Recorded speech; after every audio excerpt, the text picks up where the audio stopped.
Oh no. Okay. Welcome to another stream. Let's do that again. Yep. Welcome to another stream. Hope you enjoyed your day. To you, Hustler, as well. Thank you for that, that heads up. Yeah, today we have two topics. First of all, the 30-minute quick sketch, and then the Final Fantasy Reaper Figurine creation. We're going to continue that. Yesterday we talked about the creation of the head. We created the head basically of the character. Today we will focus on the body. The plan is to create at least a rough version of the entire body today, so that we can then at least tomorrow focus a little bit more on probably reinforcing the anatomy and all that stuff, so that we can, and then afterwards maybe even add some clothing. Before we do that though, of course, we're going to go into the 30-minute quick sketch. And yeah, if you only want to see one of these topics and you watch this as a video, there should be timestamp in the description. Yeah. So I would say we have some more time today to work on the figurine, but I don't want to waste any time. So let's get into Blender and begin the quick sketch. You can see today's quick sketch is a little bit more fluffy than yesterday's. Yeah, we have this sort of moth cat fusion here with these wings, fluffy fur and all that stuff, and then these bug eyes, you could say. That's today's subject. So this one will be interesting just because of the pose. I wanted to recreate the pose in this quick sketch. I feel more comfortable or more confident now that I've created a few more animals, basically full body, that we can create something like this also in 30 minutes. So we're going to try this. We're going to try like a pose like this, just lying, where basically everything is asymmetrical. The plan will be to start with the head, establish most of the head, so that we can then disable symmetry, and then yeah, work everything else out afterwards. So yeah, that'll be the goal, or the plan. Yeah, we have 30 minutes, of course, and then we're gonna go back into the figurine. Okay, hold on. The timer's ready. There it is. I need... Oh, okay, perfect. We're in sculpting, of course. We need dynamic topology. Why was that disabled? Okay, perfect. Everything's ready to start. Perfect, okay. So, yeah, the plan will be to start with the head as per usual, and then going over into the asymmetric body. So I would say we can begin in 3. Oh, hold on. Come on. There you go. 3, 2, 1. Go. There you go. Perfect. Okay, let's begin. So, of course, if we work with asymmetry, there's a new challenge that'll greet us, let's say. And that is that we cannot really, when you use symmetry, of course, you can basically work twice as fast. Just because, you only have to work on one side and the other one just gets done, on its own, basically. Everything gets mirrored to the other side. So that's one thing we cannot rely on anymore, at least for this, of course, quick sketch. So we kind of have to be a little bit quicker, I would say. Or we can just not, I guess, spend as much time on the individual parts and give them detail as we maybe done yesterday. We'll see, maybe, we've improved so much that we can actually get into detailing a little bit. Maybe not, we'll see. But of course, that's not really currently the most important part. Right now, I'm just trying to get the general shape right. So, of course, we want to get these huge bug eyes in there. Also, the mouth seems to be quite small, like this. Okay. So, of course, what I'll do in the end is I'll replace the eyes with basically spheres for the eyes. But, of course, in the beginning, we could sculpt them in just to kind of get a look of it, I think we can do that. Yeah. Let's sculpt them in. I think I want to make them rounder, just so they look more buggy. And we can kind of get a better look at, yeah, what it overall looks like. Okay, so the mouth looks kind of weird. Let's give him actual, like some structure here. So I'll try to establish most of the structure already, so that, or I'll try to get to a point for the head that we not necessarily need to work more on it, but if we, you know, have some time, we can still do that. So yeah, that's gonna be the plan. I don't want to make her smiling because that looks kind of weird. Looks more comic-y than real, and of course I want to make this a little bit more realistic than maybe the sketch. There you go. Right now it looks kind of like a like a rabbit. I think we need to place the eyes a little bit lower.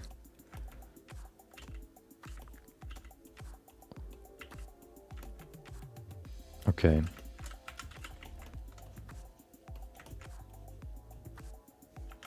There you go.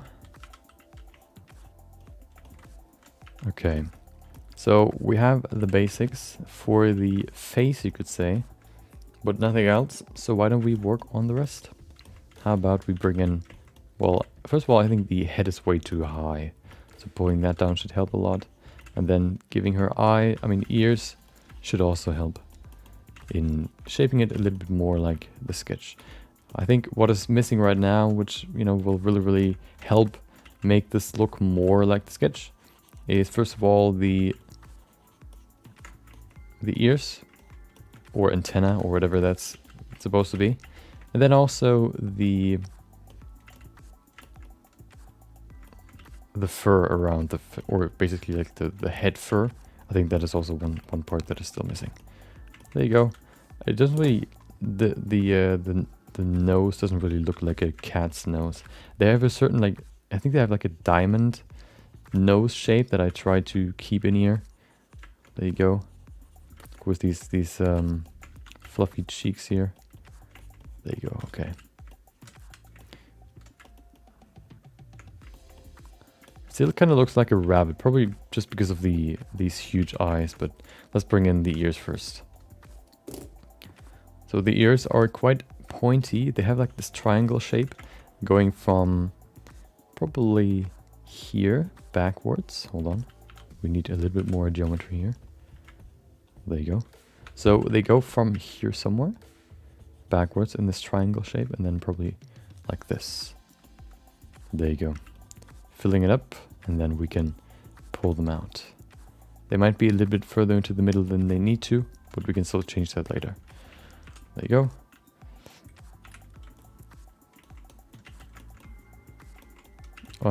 Perfect. Well, that looks kind of weird, but that's the first sketch. Might be a little bit too long like this. That's probably better. I want to make the tip, this kind of swirly tip at the end, a little bit later. I want to kind of work on the overall shape a little bit more before we get into that. So let's get in that today, right now. So I think what we're going to use, or what we're going to do for the body, of course, for the figurine, is probably the skeleton modifier.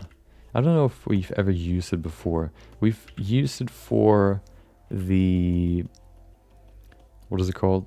Like the detailed hair tutorial. I think I used the, not the skeleton, what is it called? The skin modifier. We've used it there, but I don't think we've ever used it since. And it's a good way to create a base mesh, basically a very basic base mesh of, you know, like an organic body. So we're gonna probably use that to just establish the main portions, and then we can go into more detail, like the hands, for example, or the feet, so that we can, you know, finish the body. Okay, make these shapes a little bit more distinct, similar to the sketch. There you go, bring them closer together.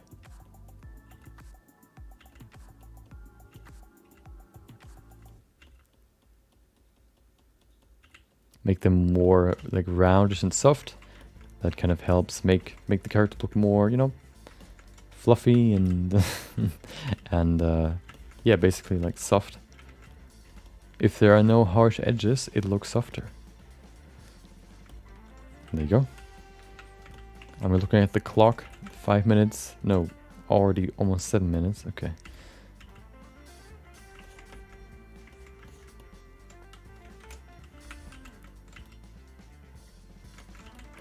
There you go. Make it a little bit smaller here. Oh.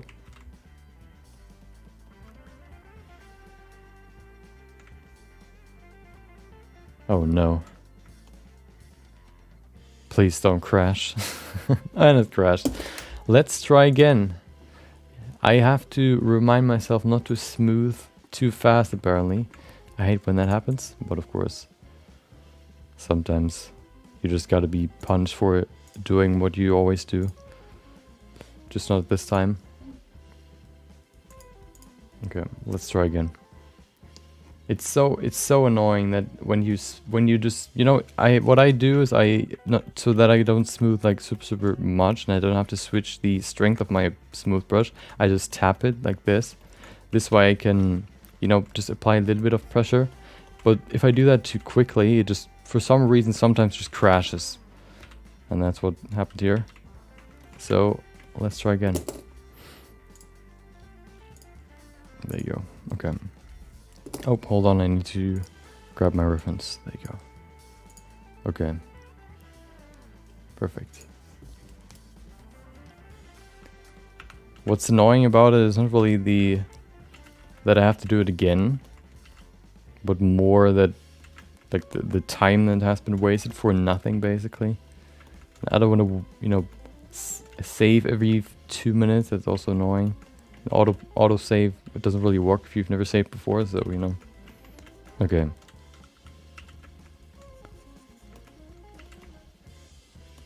Maybe because you do it a second time now, maybe it'll look a little bit better. There you go. Looks immediately more like a, I guess, cat mouth. I guess, maybe, hopefully. There you go. Maybe, you know, the auto save saves it somewhere, but probably in some random folder that I would have to look up, and I don't really feel like doing that right now. Okay.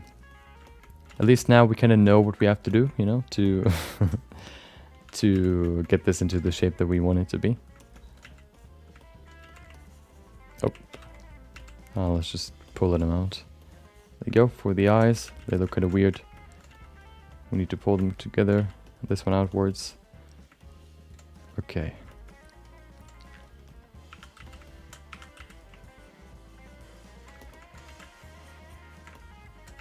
Okay, this looks like a Spider-Man cat.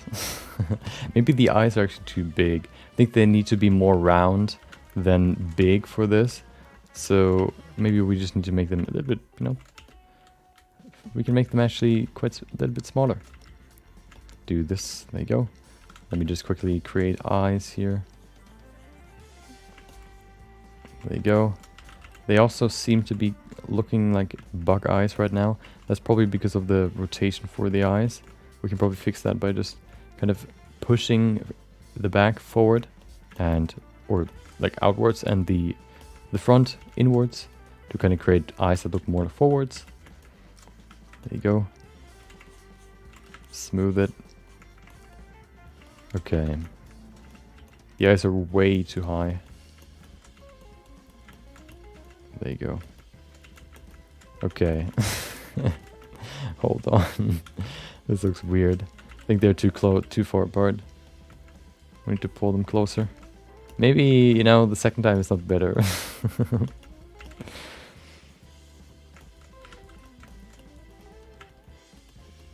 Oh wait, I tapped again. I have to stop myself from doing what I always do, you know? Sometimes Blender just doesn't like it. Okay.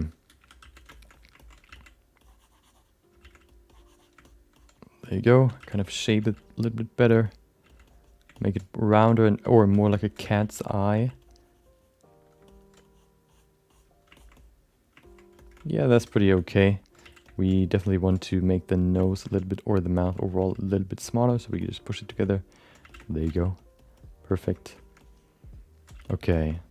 We're going to leave it there for now. We can probably adjust some more stuff, but I want to work on the ears now. I think that can work. As long as we add all the rest, I think it'll look good. So let's do that now. First thing first, the ears.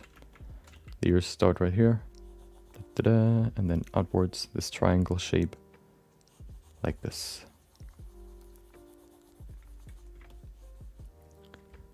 Invert and grab the snakehook brush. Pull them out slightly outwards. There you go. Perfect. It's quite big actually, but yeah, we're definitely going to remove some of that volume. There you go. Okay. So now that we have the basics, let's get into detailing, or shaping it rather. There you go. Put that in there. Okay. Then we have the other side, which doesn't really have that much volume right now. One thing we have to do here is enable front faces only. Otherwise we just, you know, as I always like to say, destroy the sculpt. We can see it already began there, if I see that correctly. So we just kind of can add some more volume here in the back, but don't really affect the other side. Okay, smooth it. Perfect. Okay.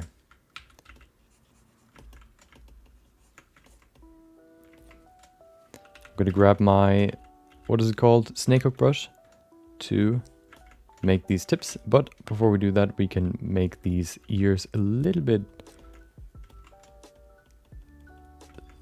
you know, smoother, or I don't know what you call it. Like, yeah, basically shape them more like the sketch. Yeah, there's never been a case where Blender crashed where I couldn't really predict it.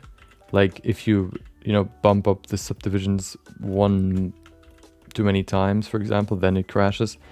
It never crashed, or I never had it crash for something so weird, like just smoothing in scope mode too quickly after another. Like, why? Why does that happen?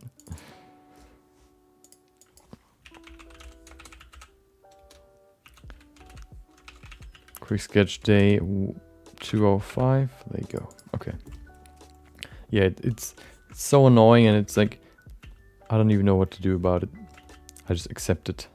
I accept my fate. Well, I've been working too quickly, I guess. Let's start over, you know, or you know, let's lose all that progress. Okay. There's maybe a fix, but you know, it happens quite rarely, so I don't want to waste my time looking into it. I think the ears are too close together and a little bit too big. I'm going to pull them out a little bit like this. There you go.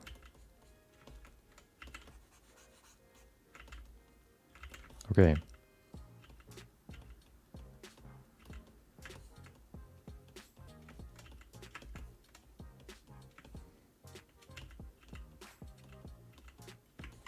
Well, this is too...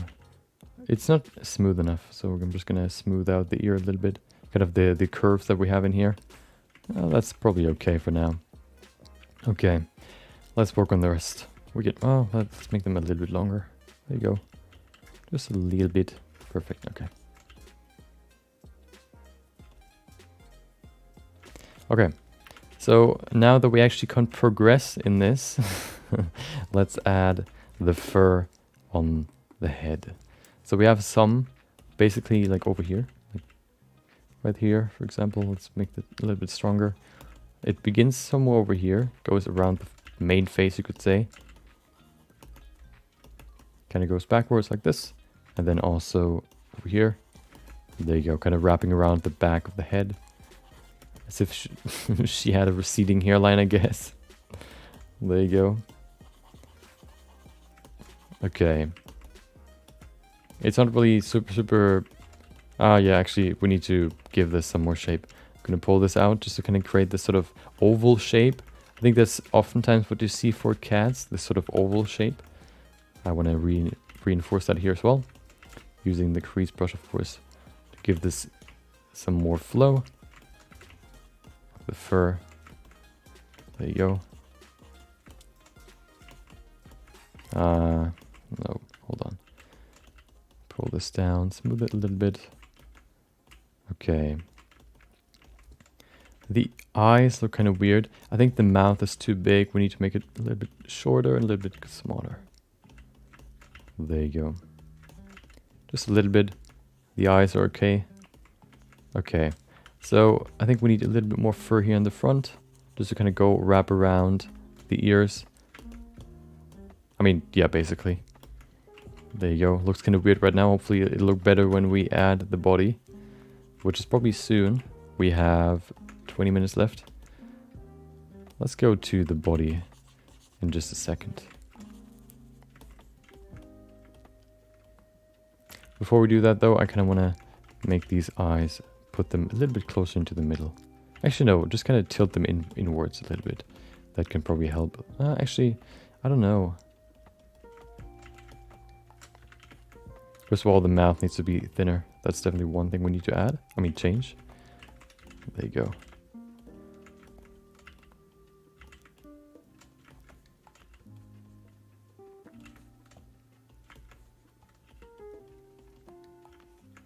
Okay, it is time to go into the difficult stuff. So how about we remove symmetry for now? Good thing is the head is still symmetrical. So if we need to, we can still get back at least to some parts and work on it with symmetry on. So the head is still good to go when it comes to symmetry. Just not the rest of the body.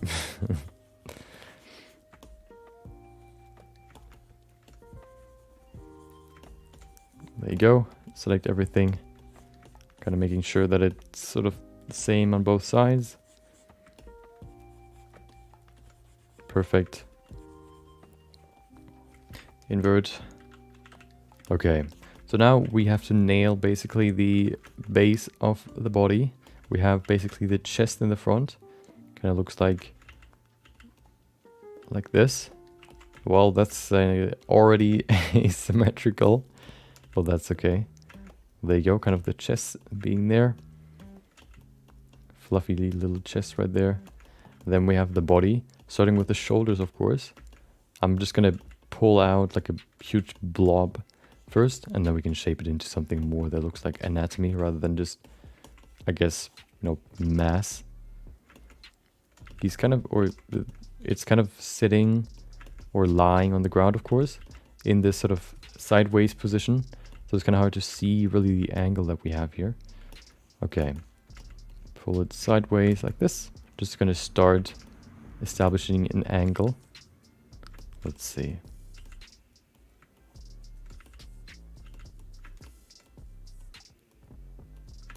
Okay. We definitely need more here in the back because of the hips. So we're just going to make everything a little bit wider first of all. Especially here. There you go. Comparing it to the body, there's not that much mass, you could say. But definitely needs to be more. One thing we have to kind of watch out for, that it doesn't go below basically like the floor level. Sometimes it can be quite hard. We could add a plane to make that easier, but then the most annoying part about that is that you always have to go from one side of a plane to the other to see and kind of sculpt, which is annoying, so I'm not going to do that. There you go. That's basically the body shape from up top. Why don't we now add some details? I'm not going to add the limbs just yet. I'm only caring about basically the overall shape of the body. The limbs will come afterwards. You can't really pull out limbs out of a flat pancake. So we definitely need a little bit, at least a little bit of volume here. Set it to full strength so we can add more easily.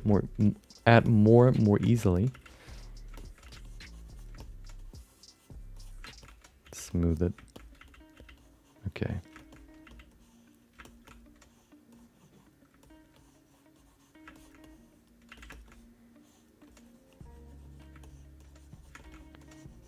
We of course have the real life reference as well. The problem with that one is that it's sort of in the facing the other direction.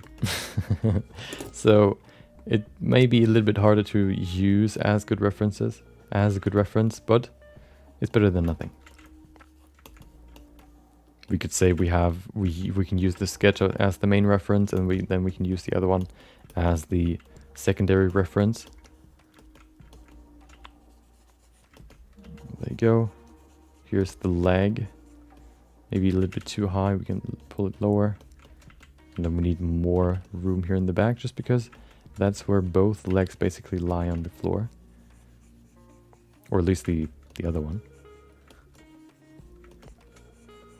So we have the bootay, which needs quite a little bit of volume. So why don't we add that here?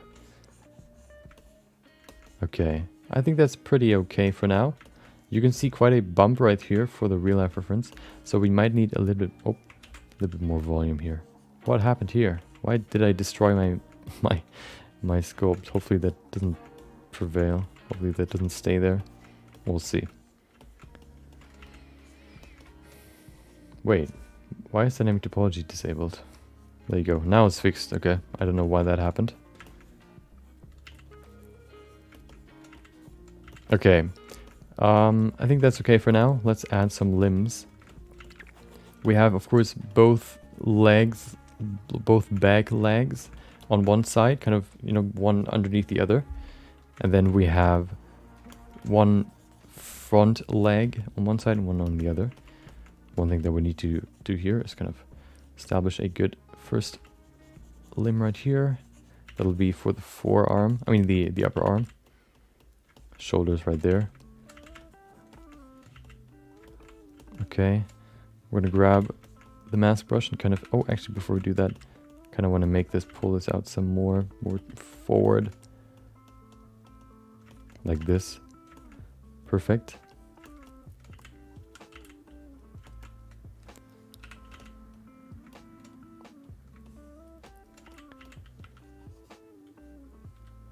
I'm going to use the good old mask brush to pull out the main forearm.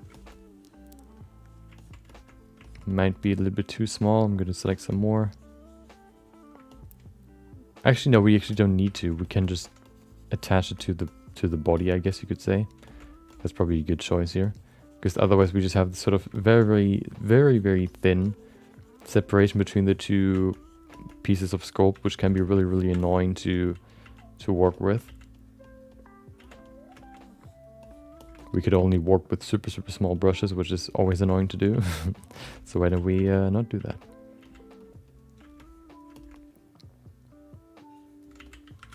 Okay, we can now separate them a little bit, at least here, to create a more paw-like end.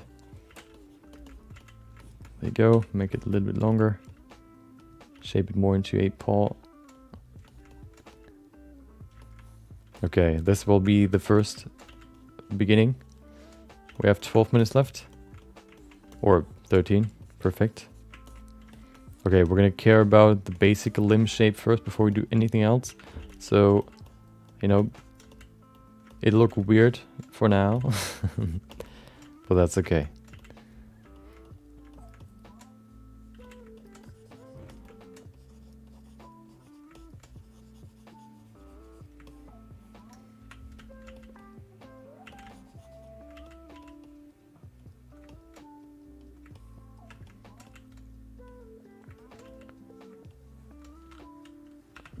There you go. Upper arm number 2. Looks kind of weird right now. We can probably, hold on, I'm gonna probably pull it forward. That'll probably look better. There you go. Okay, now that we have that, I'm gonna, I guess, attach it to the body again. That'll probably be the easiest way to do it. There you go, smooth it. Once we kind of establish a base volume here, we can just pull it out with the snakehook brush, which makes everything way, way easier.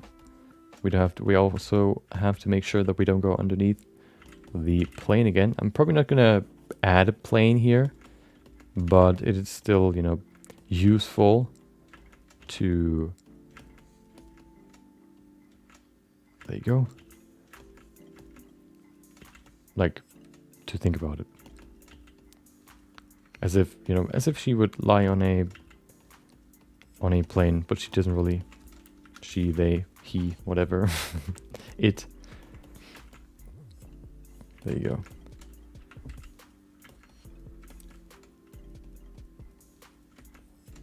Give it some more volume here, make it look more like a paw maybe. Doing this.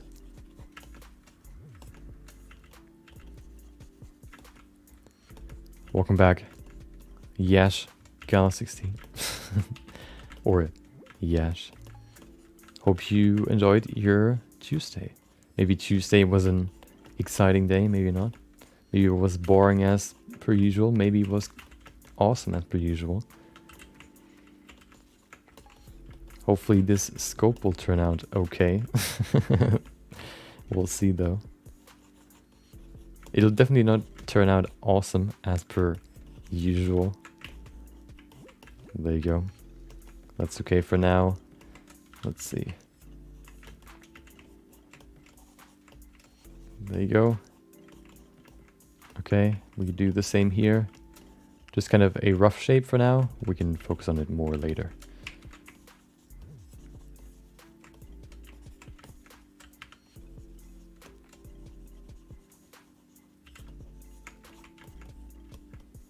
Okay.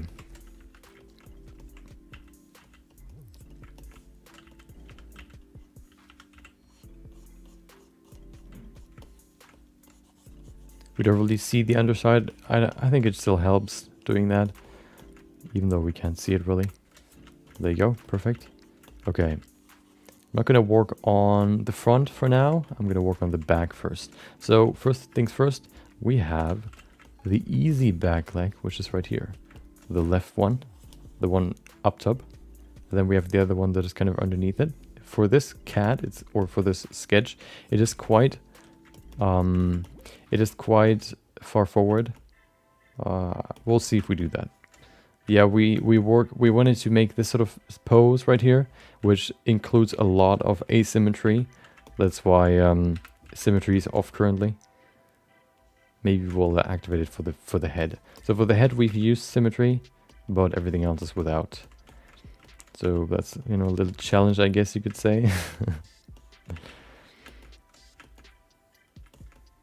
There you go, we have sort of the, what is it called?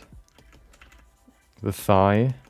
The next step would be the foot.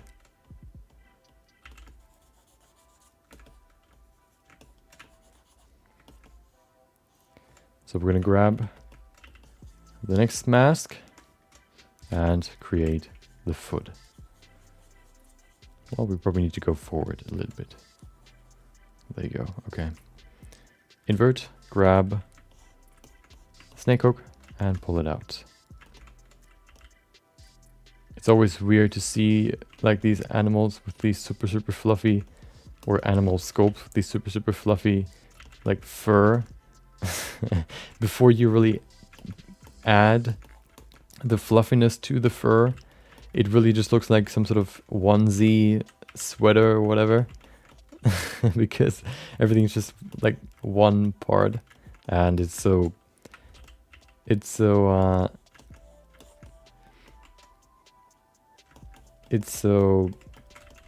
smooth.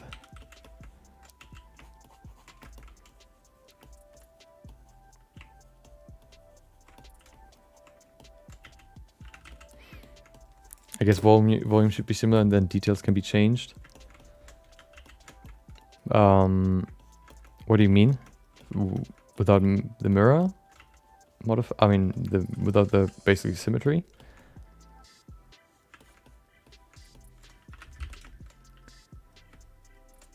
Of course, the biggest downside is that we can't use, you know, we don't have double the speed, basically. But maybe we don't even need that. Yeah, I think I want to make it clear that this is basically a back leg.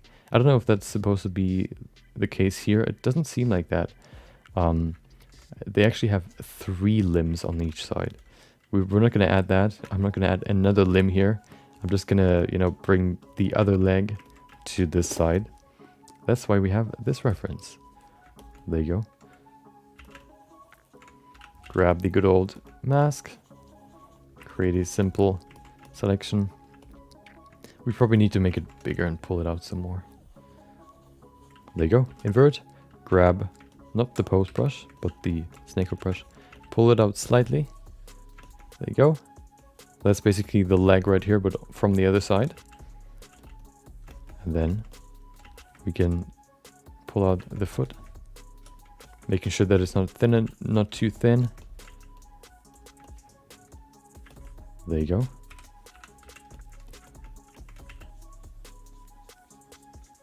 And invert, grab, not the pose brush, the other brush. That's quite small. We probably need to make it a little bit thicker.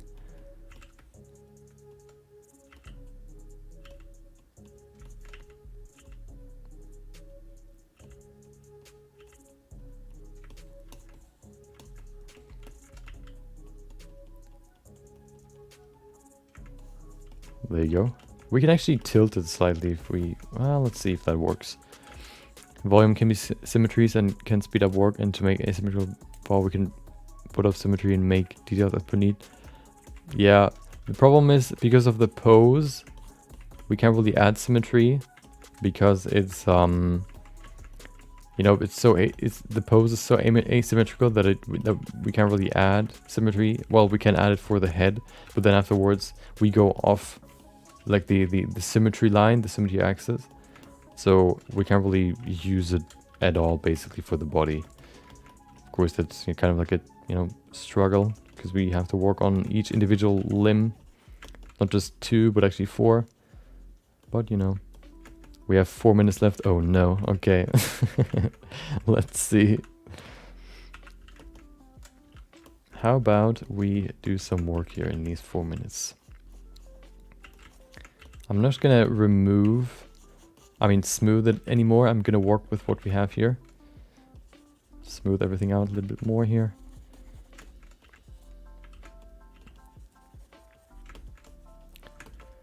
There you go.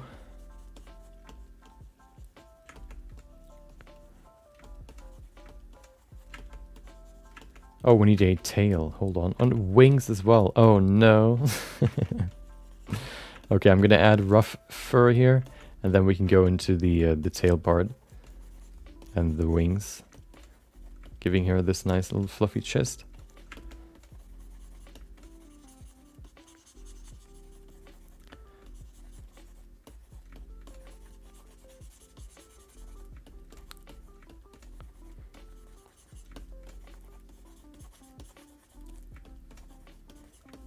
There you go, maybe even using the crease brush to kind of establish some more structure here. Not too crazy. Okay.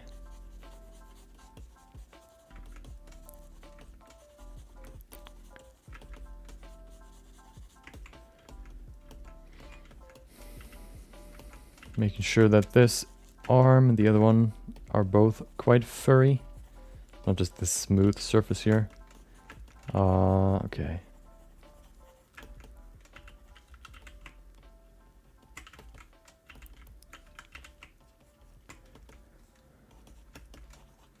There you go. So we could, of course, work with symmetry for the full body. What we would have to do then, though, is we would have to pose it afterwards, which would probably take way more time than we have here.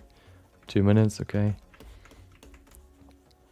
Establish a basic fur shape. Oh, hello.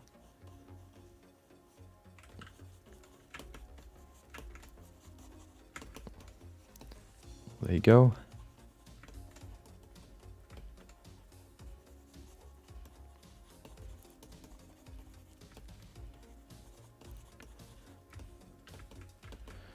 Okay, now let's bring in the tail.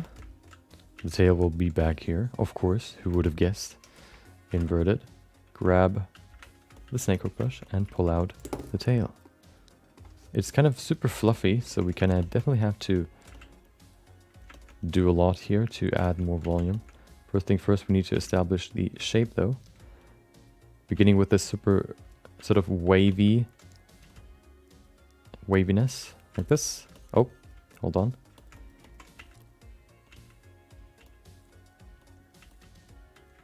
There you go. Yeah, you can also, you know, scope by basically using these, you know, shapes and then putting them together. What I like to do is I like to stay completely in the scope mode, so only using the brushes basically to sculpt. It might not be faster, but it's more fun for me. That's basically why I do it this way. Not really maybe a good reason for it, but it's more fun. That could be a good reason, of course, if you want it to be. Okay, in the last 30 minutes, I mean seconds, putting everything together, maybe, hopefully. We don't really have wings, but that's okay, I guess. Please, why do you do this?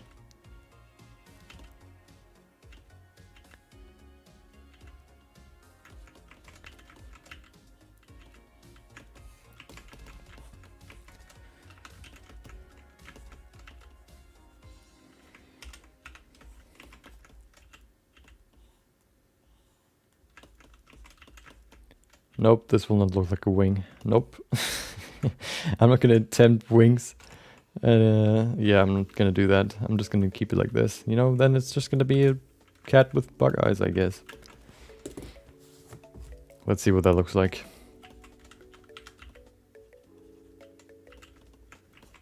Okay. You know, sometimes you try stuff and sometimes it doesn't work. Like trying to sculpt a full body cat in 30 minutes. Or a full body cat moth fusion. So yeah. You know, that's just part of the process to figure that out. So yep, perfect. We're done. Let's render it and then we can go back to the figure. Okay. Let's get back. Okay. So, oh, we need to remove the eyes. Hold on.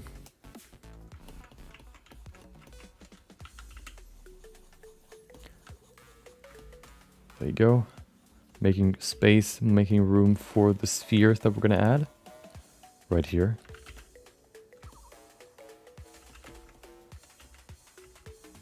Oh.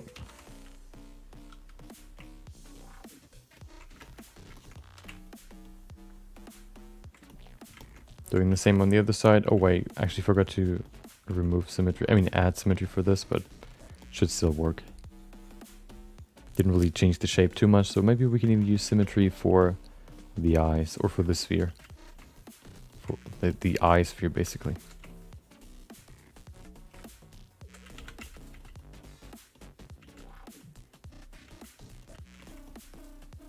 Oh, why does that look so weird?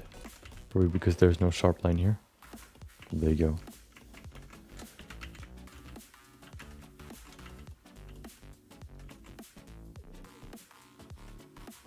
Yeah, let's see what what it looks like if we add eyes.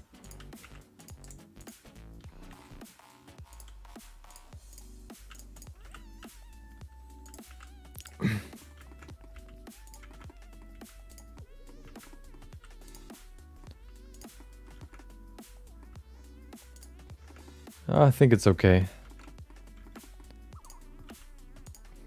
Yeah, I think that's okay. Okay.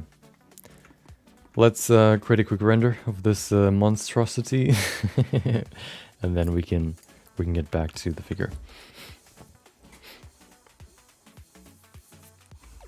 Yeah, that's what I would have done for the wings, but there was no time anymore, so you know.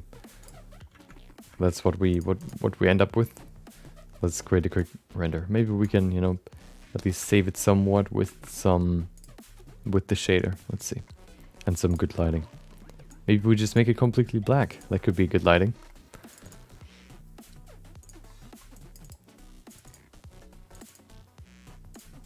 Is it this one? No, this one. Right? Yeah.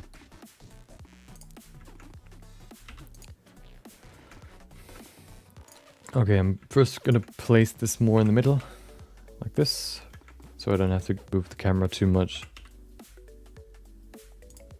There you go. Okay, we don't need this light. Let's place the camera first. Maybe even on this side. I think that'll work better, similar to the sketch. Yeah, that's pretty good. Okay, we definitely need to go further away, otherwise we can't really capture the entire body.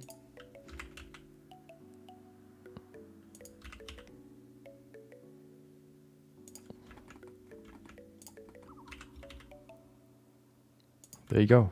Okay, it is captured. Now let's place the lights. First of all, we bring in the material for the eyes, so we can actually see the eyes, because right now they're just white. Perfect. Now there they are. Now they actually look like eyes. Or like, I guess, representations of eyes. How about we bring in the material that we always use? Oh my god, why are there so many materials in here?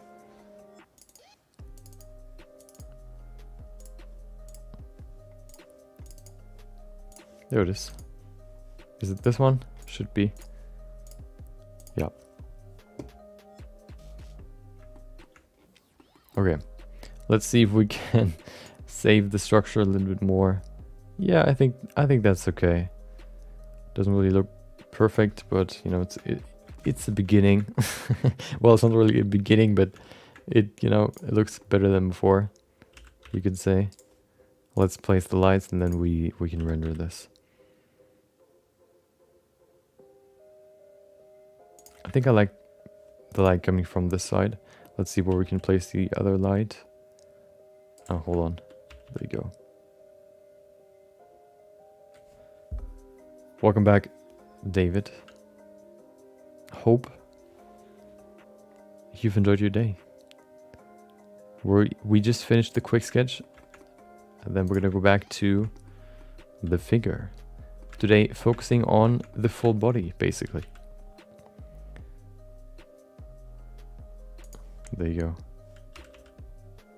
Placing a little light in the eye. Okay, perfect. Yeah, I think that's okay. I think one thing that I'm going to do though, I'm going to place the camera a little bit higher so we can see the other leg a little bit better. Like this. That's probably better. It also kind of hides the fact that it's quite, round at the bottom. There you go. Okay. First we're going to do the test render and then we can do the final render. Yeah, today we're gonna focus on the body. We finished the face basically yesterday. We could work on it some more, but I think overall we finished it. I think I want to adjust the eyes just very, very slightly in their size, and then it's basically done. So that we can then go into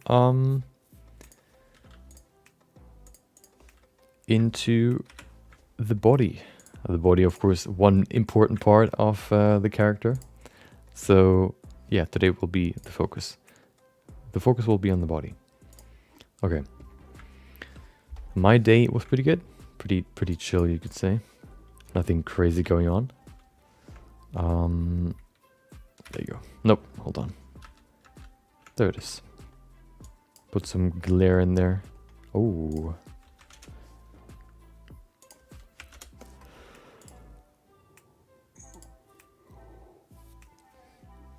Maybe a little bit too much, but about 5.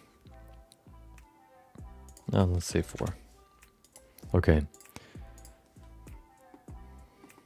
Yeah, pretty chill day. Nothing, there you go. Ordinary day, you could say. Okay. I think it looks kind of weird that this thing has like these huge eyes, bug eyes basically, but no wings. It looks more like a normal cat or something, but not a moth cat fusion. But we didn't have that much more time, so now we learned there's not enough time to create a full body asymmetrical, or at least I can't do it. Okay, let's render it. While this is rendering, feel free to drink something, just as I do now. Always keep in mind to stay hydrated.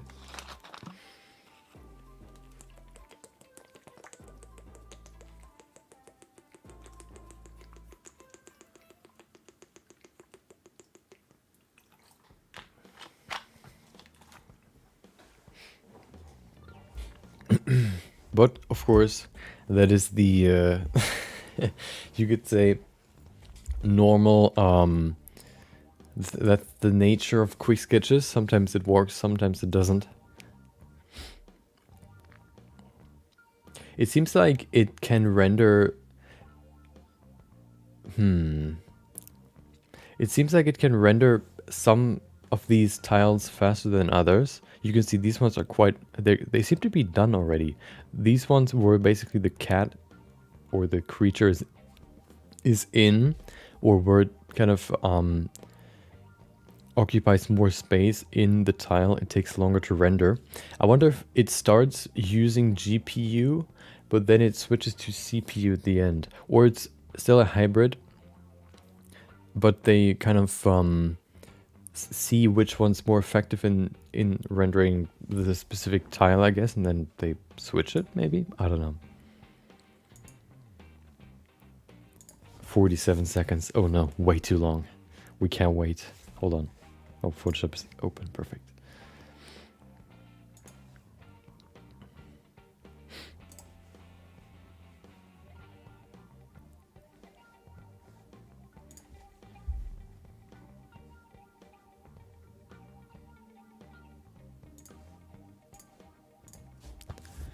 "30 seconds, easy."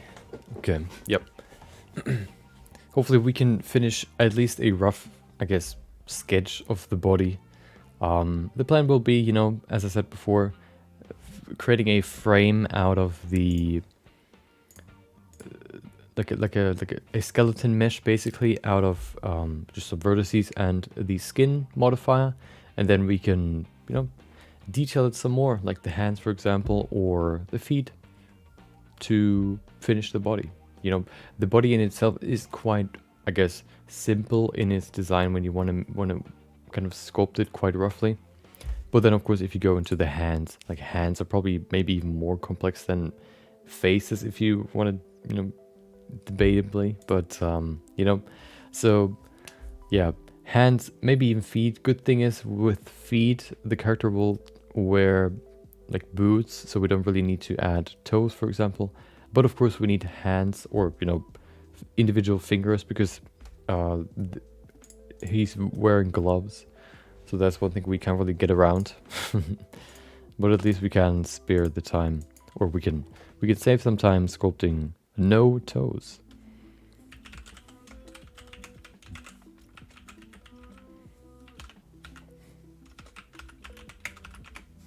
There you go.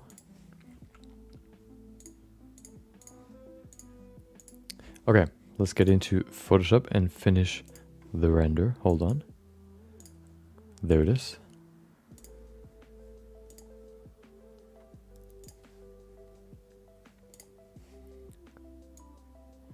Okay, hold on. I'm gonna switch the streaming, whatever, rate control again.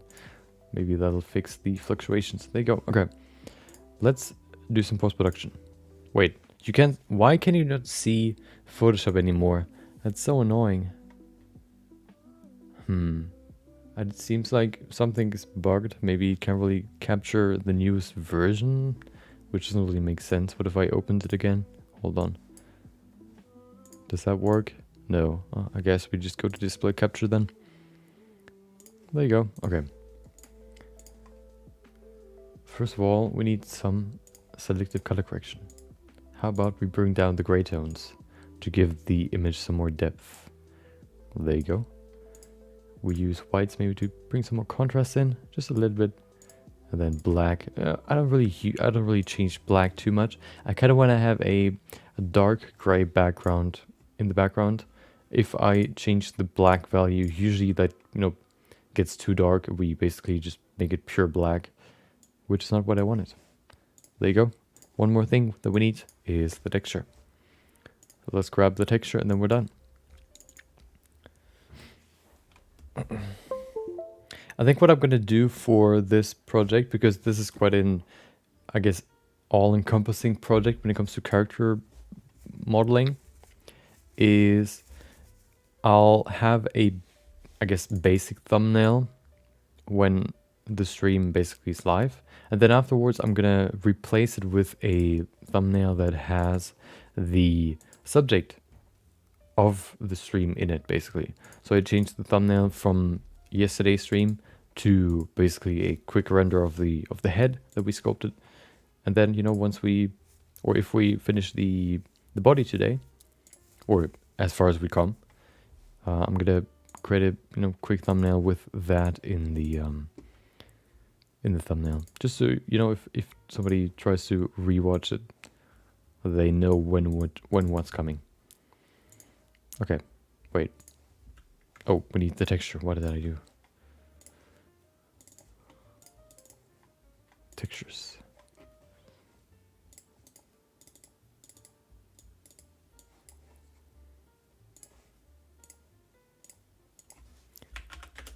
Okay, save it.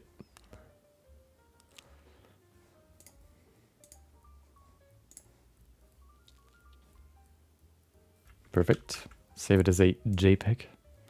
And then we're done. We're ready for takeoff.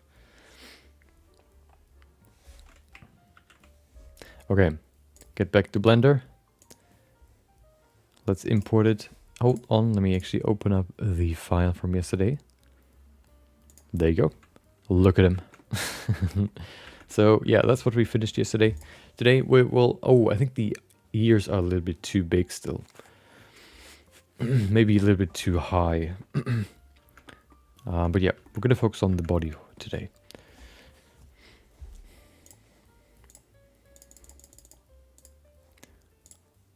There you go.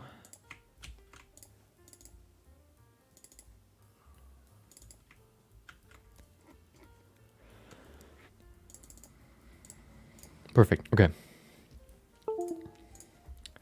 So, we're gonna start in 3 minutes once I've uploaded the image. So, hope you enjoy the compilation while that's running. Do whatever, grab a drink or whatever. And then we're gonna begin working on the body of this dude. So, until then, enjoy the compilation or do whatever. Or, you know, you can always do whatever. Okay, see you then. Enjoy.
Okay. It is time. It is time for number 2. Topic number 2. So, yesterday we began sculpting the head. Let me adjust two things, and then we can begin the body. Oh, there you go. So one thing that I wanted to adjust is the eye size, just very, very slightly. I think I'm going to pull the corner a little bit further into the middle. Pretty simple. First of all, I'm going to decrease the strength. There you go. We can see how far it is off the eye. I'm going to pull that back a little bit. Maybe even pull the eyes forward a little bit as well. Maybe not, we'll see. There you go. And then I'm going to pull the outer corner of the eye outwards a little bit, just to kind of increase the size of the eye. There you go. Okay, let's now grab the eye and put it where it needs to be, on the eyelids. There you go. Let's see if it's still in the middle of the eye. Seems to be okay. Yeah, seems to be okay. Okay. So now the eye size is just a little bit bigger. I think that fits a little bit more. We then also have the ears. The ears are just a little bit too big, so I'm going to make them just a little bit smaller. There you go. Perfect. That should be enough. Just to kind of fit more into this frame, from the nose, bottom of the nose to the top of the eyes. Works quite well. Perfect. Okay. So now that we have the head, let's get into the body. I'm going to probably keep the head there for now. So there's a simple way to basically measure the different parts of the limbs, basically. And that is basically by grabbing the head size. In general, you can say 7.5 to 8 heads is basically the body size. We're probably going to go with 8 just because that's easier to measure. What I want to do here is I want to grab basically the head size and then basically duplicate it with an array modifier 8 times, so you can place it behind the head and I can measure everything out. So what we're going to do, hold on, I actually need to open up my references. There you go. There it is. Okay. We're going to begin by measuring the head. Pretty simple. We just grab. What should we grab? I guess we can just use let's use a UV sphere. Just to kind of emulate the head. Perfect. Looks like a helmet. See that it's roughly the same size. We can maybe make it as like the same width, roughly. Perfect.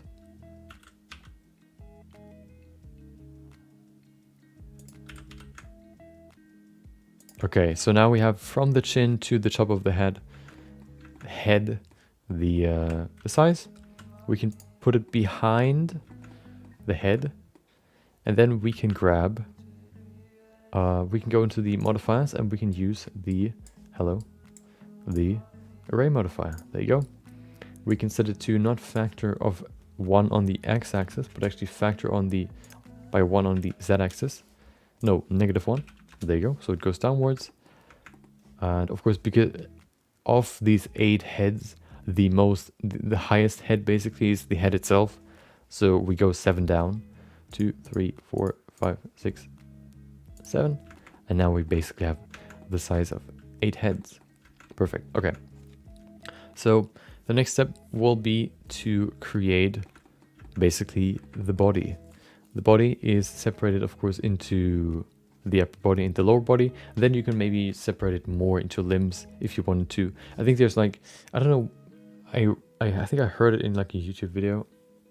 Could not be true, but there's a distinction between primary and secondary parts of the body. Primary basically being which are connected to the core of the body, which would be the spine. And then there are secondary parts of the body which would be not connected to the spine directly. Like, for example, the arms, the legs, the head, of course, is connected. Level 1 would be stuff like the chest, the pelvis. Those would be connected directly to the core. That would be level 1, basically. We're gonna begin with, we're gonna begin with a good old plane, of course, because I want to basically create a skeleton. Before I do that, let me just quickly, just to make sure that I'm not forgetting anything, grab a quick reference. Hold on. There you go.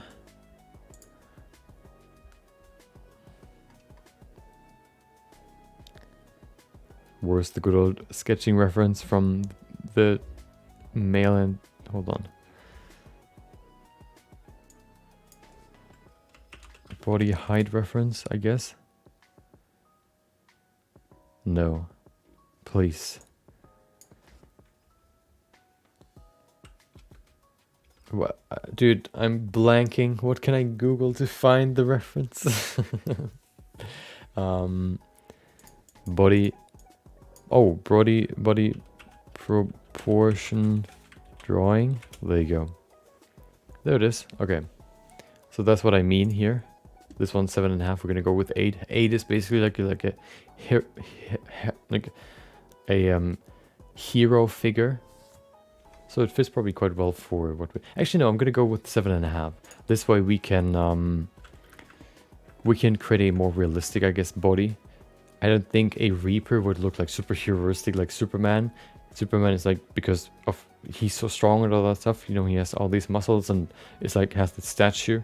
I think a Reaper is something more like swift and fast rather than like super strong. So we're gonna make him a little bit, you know, 7.5 heads big instead of 8, just to kind of reflect his sort of character in the size of the body as well. So what I mean here is, for example, this. You can see here we have the body, we have the first head, which would be this one, and then we have number 2, 3, 4, 5, 6, 7, and then 7.5 for the feet, basically. Then we can also see at the fourth head, 4th out of 7.5 or 8, basically we start with the lower body, and then the upper body would have the other 4, basically. Okay, I'm just gonna grab this and then we can begin the modeling process. There you go. Okay.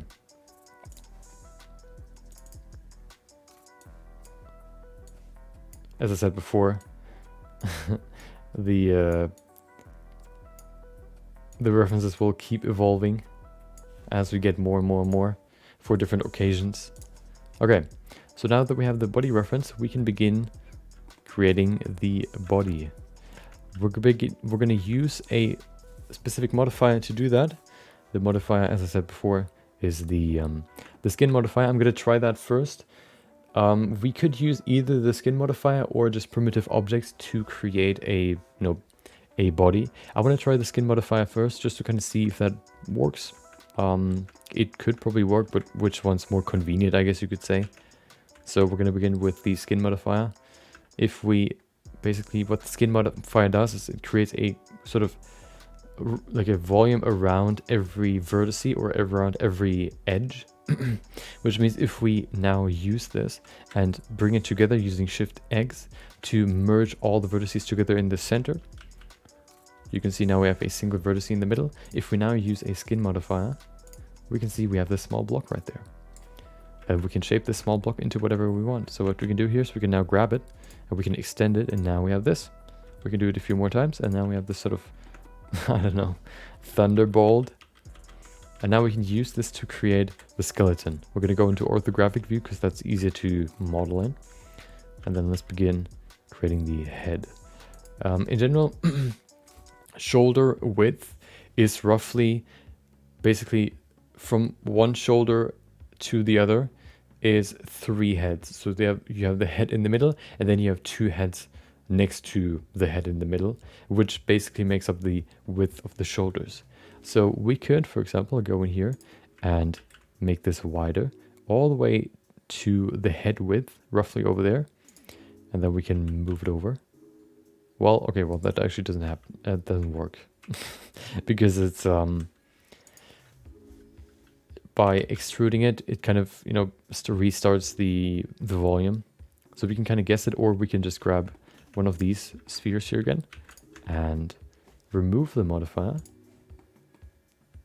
and just move it over on one side. There you go. To kind of get the head width again on the other side, we can duplicate it again. So now this will be the shoulder width, basically.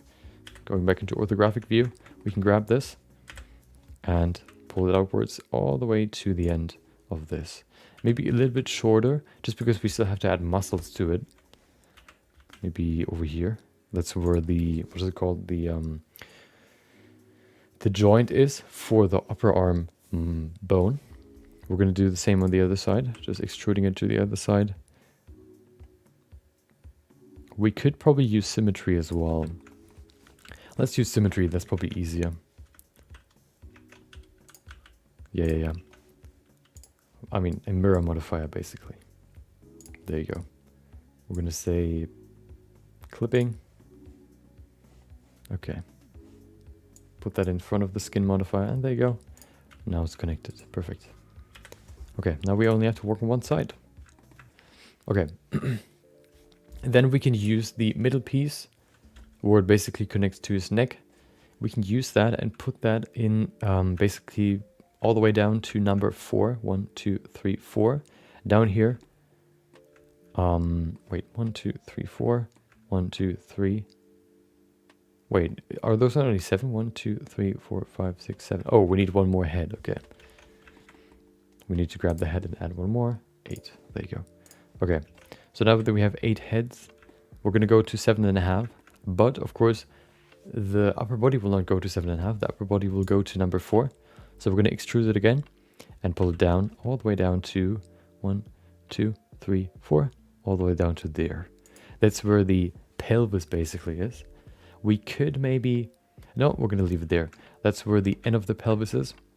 We could maybe create a second, you know, I guess, vertice in the middle of this edge to kind of create this curve, this S-curve for the spine. What I'm looking for right now is basically only adding all the limbs before we care about giving it more shape. So we're going to begin like this. This is the end, or this is basically where we have the end of the pelvis. Let's go to the legs. The legs are basically just, I guess, wider, you could say. Hold on. We can't pull it out because clipping is enabled. Hold on, we need to disable it for a second. There you go. Is there one overlapping? No, okay. Perfect. Clipping enabled. Now it's connected again. Perfect, okay. So this will be the hip. I'm not quite sure. So the hips vary from female to male in their width. The shoulders don't really change in their width. They're... most of the time, you know, 3 heads next to each other. But the basically what separates female from male characters is their hip size. Female hips can be, or of course including muscles and all that stuff, can be as wide as the shoulders. And males can be, you know, thinner. This is kind of how you create this V shape for male characters, for example. So what we can do here is we can make it thinner than, or, you know, not as wide as the shoulders. We can maybe go all the way to here. I think that's a good spot to end right here. There you go. This is basically the skeleton that we set up right now. We could make it more detailed, but, you know, sculpting will do the rest. Okay, now that we have the, I guess, upper body and pelvis muscles, we can now add the level 2, I guess, parts of the body. We're going to begin with the legs. Pull them down to 7.5, not 8. We wanted to stick with 7.5, roughly over there. Oh, roughly over there. That's pretty good. We're going to do the same for the arms. Pull them down. Down basically. All the way. The wrist basically ends, or the hand begins at the crotch. So basically add 4 heads height right there. We're going to pull it outwards. There you go. So now we have the skeleton for the body. We can probably make the shoulders a little bit thinner just because we still need to add some muscles here. A little bit thinner, maybe the waist as well. There you go. Okay, now that we have the basic skeleton, we're going to add the hands later. We could maybe add the, what is it called? The feet though. So what we'll do is we just extrude it outwards like this. So we actually have the feet right here. Okay, now we have a good stick figure. Let's get into the shape a little bit more. We can see it's a little bit further forward than it needs to be. Also, we probably pull the neck a little bit more forward than what it is currently. Let's actually pull the head a little bit forward, just a little bit, so it's kind of placed better in here. Right there probably is a good spot. There you go. Let's get into the rest of the body. So one thing that I want to do is kind of, first of all, bring in some more volume here. One thing we need though is 2 more cuts in here. We're going to pull it down, probably to over here. I'm going to explain why in a second. There you go. So now that they're placed there, the position is basically there to maintain a certain volume, I guess. What we can do now is we can, while selecting the vertices that we want to change, we can change the, I guess, circumference or size of the volume around the vertice. So if we press Ctrl A, we can increase the size. This way we can create a nice, you know, we can add more volume to the character, I guess you could say. We probably have to adjust a few spots here. For example, this needs to be lower. There you go. The shoulders can be a little bit bigger as well.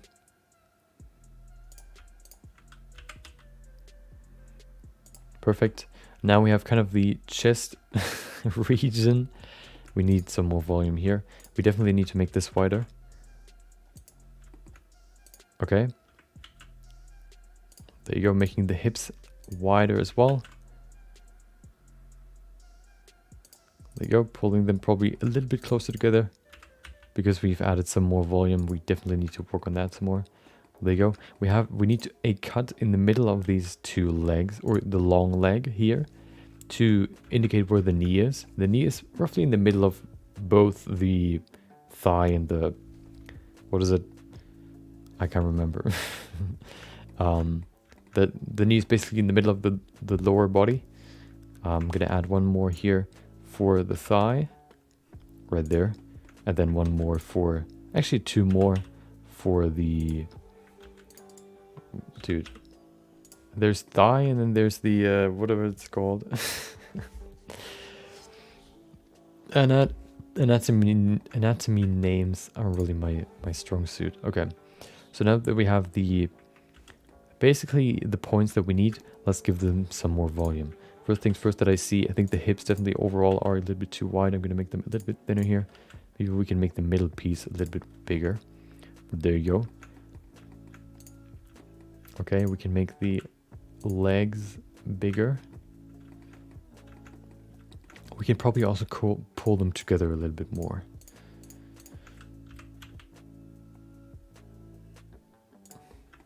There you go. The shoulder looked good. We need a vertex in the middle of the arm, of course. Same here. The forearm is just as long as the shoulder. I mean the upper arm. In terms of size, I think it's okay. Looks pretty okay for me. Of course, it's very rough, but that's of course how it's supposed to be. What we need to do though is we need to add a subdivision modifier. Otherwise, we don't really have any. We can smooth, you know, the geometry a little bit this way, and we can also kind of make sure that, yeah, we have some more geometry to work with. We can maybe even pull out one more for the neck right here. Although this looks kind of weird now, but it could work. One thing we have to keep in mind is the kind of S shape of the spine that we talked about before. Looking at the reference, we can look at it. Hold on. There you go. Looking at the reference, you can see it's kind of going like this, and then like slightly backwards again right here. So it's going like this, downwards, and then slightly back again to the bum. So the butt Probably need some more. Yeah, we definitely need to make this bigger. It needs bigger buns, okay?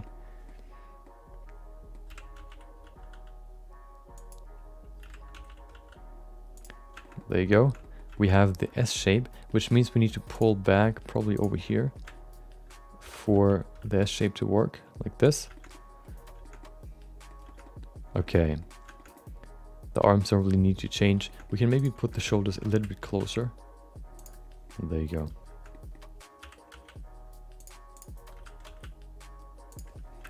There you go. We have the base base mesh.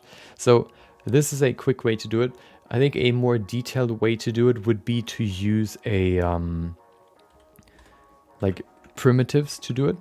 I think that would be a more, I guess, that would be a way to do it with more control over the shapes, definitely. This is more like a quick and dirty, I guess you could say, way to do it.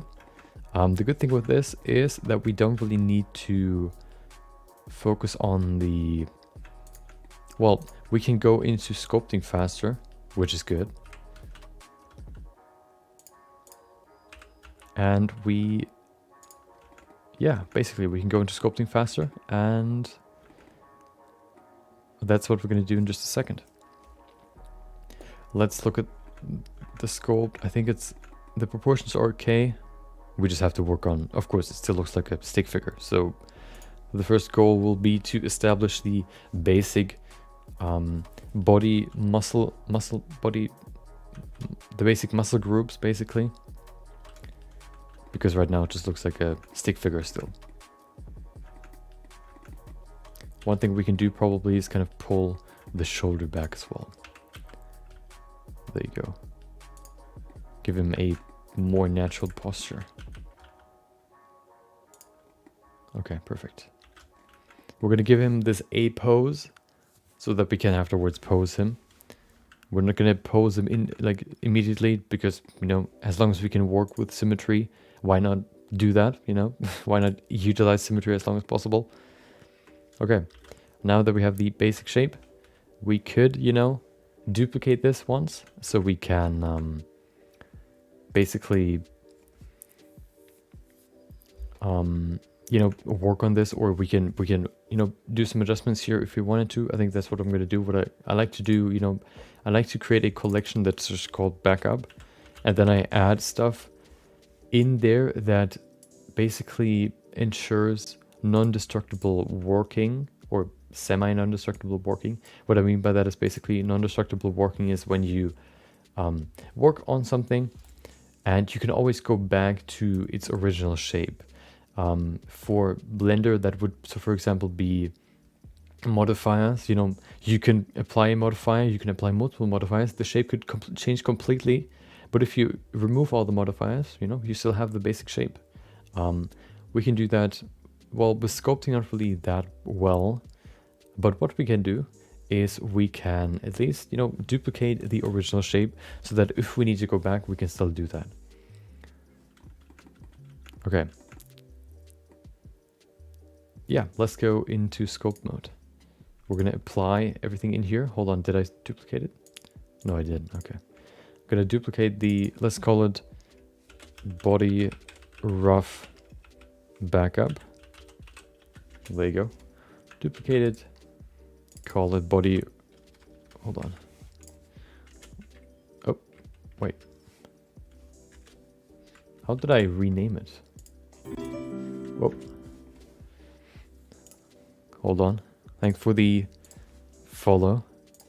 Let me just quickly pull up Streamlabs, otherwise I can't see it. The name is too small. Oh no, I need to log in. Oh no. There you go.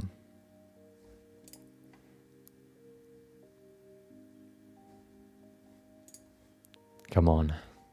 There you go. Okay.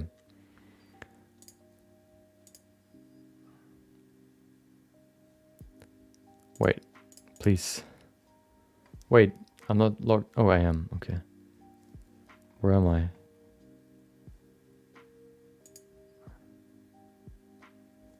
Where's the action thingy? Oh no, I can't find it. Hold on. Oh, there it is. Antoine Tan. Welcome. Hope you enjoy the stream. Welcome, welcome, welcome. Thank you for the follow. Hope you enjoy the rest of the stream and hope you had a great day. Yeah, let's go to the body. So we have the body, I guess, rough sketch. It is time to detail it out some more. It looks very weird. First of all, because the hips are so wide. We've duplicated the rough, I guess, the very, very rough body. So why don't we duplicate it? Or yeah, we've duplicated it. We're going to put the rough sketch into the backup. So we don't need to see it. There you go. Perfect. Welcome, Antoine. Hope you had a great day. There you go. Let's apply all the modifiers and then we can begin sculpting. There you go. Okay. Looks so weird seeing like this detailed head and then this sort of stick figure body. But let's change that. Okay, so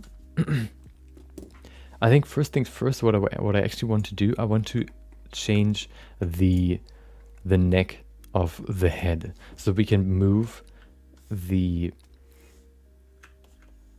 we're gonna move the neck a little bit further forward. Otherwise you just kind of have like this look, which doesn't really look that good. It doesn't really look super like relaxed. So by pulling this just slightly forward, we can probably fix that. There you go. Of course, for the pose or for the armature, he should have a very neutral pose. That's what I'm trying to do here. I've apparently been missing out on this thing, but I forgot what it's called. What? You forgot the thing that you apparently missed out on? I mean, I can't really help you there. I can't really help you remember what you forgot without more details. Okay, that should be enough for now. Maybe, you know, there are some adjustments we could do here. Pulling this back, there you go. Sleep, oh, well, yeah, I mean, you know, sleep is important. Nothing new there.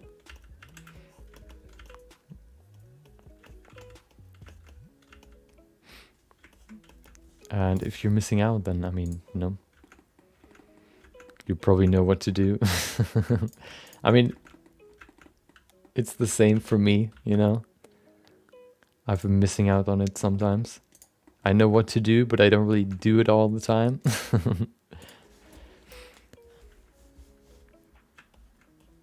When you only know how to make males, so you give females an Adam's apple. Yeah. I mean, so of course, I think the main difference, whether you have an Adam's apple, a visible Adam's apple, or a non-visible Adam's apple, is I think the height or the not the volume, the pitch of your voice. I think the lower your voice, the higher I think your Adam's apple is, or the lower, I can't remember. Overall, females have usually, you know, higher voices. That's why you can't really see it that well. That's why you can see it more for female. I mean, for male. One thing you can do to, you know, kind of make it look more female is just kind of smooth it some more. This way you can basically. That's what I like to do. I like to work rough first, like bring everything in that needs to be in there, like the Adam's apple or the muscles of the neck, and then I just use the smooth brush to smooth it out. Okay, so let's begin establishing the main basic, you know, shapes of the body. 3:17 a.m. Oh well, do you have work tomorrow, or are you, you know, do you have work tomorrow? I guess the biggest question here. Or anything else like school or whatever. Anything important you need to attend to. Oh, also welcome back, Manika. Hope you've enjoyed your day. There you go. So we have the shoulder. The shoulder, of course, is kind of separated into two pieces, the front part and the back part. The front part is kind of connected to the collarbone. The back part is connected to the scapula. We don't really need the other spheres here anymore, so I'm going to hide them. There you go. Okay, so let's begin with the major, I guess, muscle groups first. This will be the neck. And the good thing is now that we've separated the head from the body, we can work on each individual. We could do the same for the limbs as well. We might do that later. Currently, you know, we added we created like one body part out of the skeleton, you know, modifier. We could still separate it later, so we might do that at some point. But right now we only really care about the basic shape of everything. We're not really into details yet.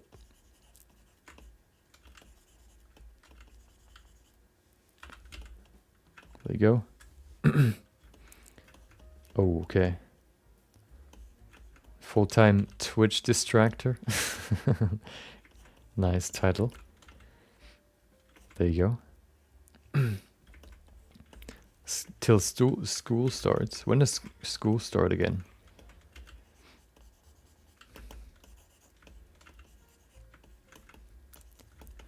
Okay. Let's bring in shoulders.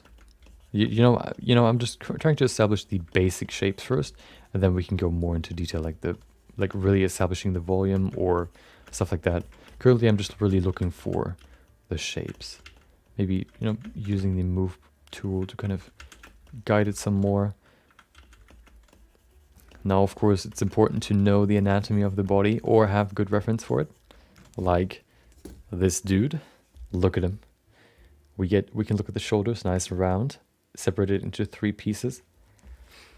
13th of September. Oh, well, that's quite a long way to go.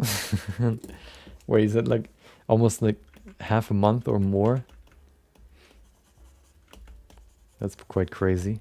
I remember, like, I was always excited for, like, of course, school break, summer break. But then at the end, like I don't even know, like we always had like 6 weeks of like vacation, 6 straight weeks. And I remember at like the maybe 4th or maybe 5th week, I was already over it. You know, you do everything that you wanted, maybe in the first like 3 weeks, and then afterwards you just either, you know, have a certain, like, I guess, ritual that you do every day, or you just sit there and kind of wait until it starts again.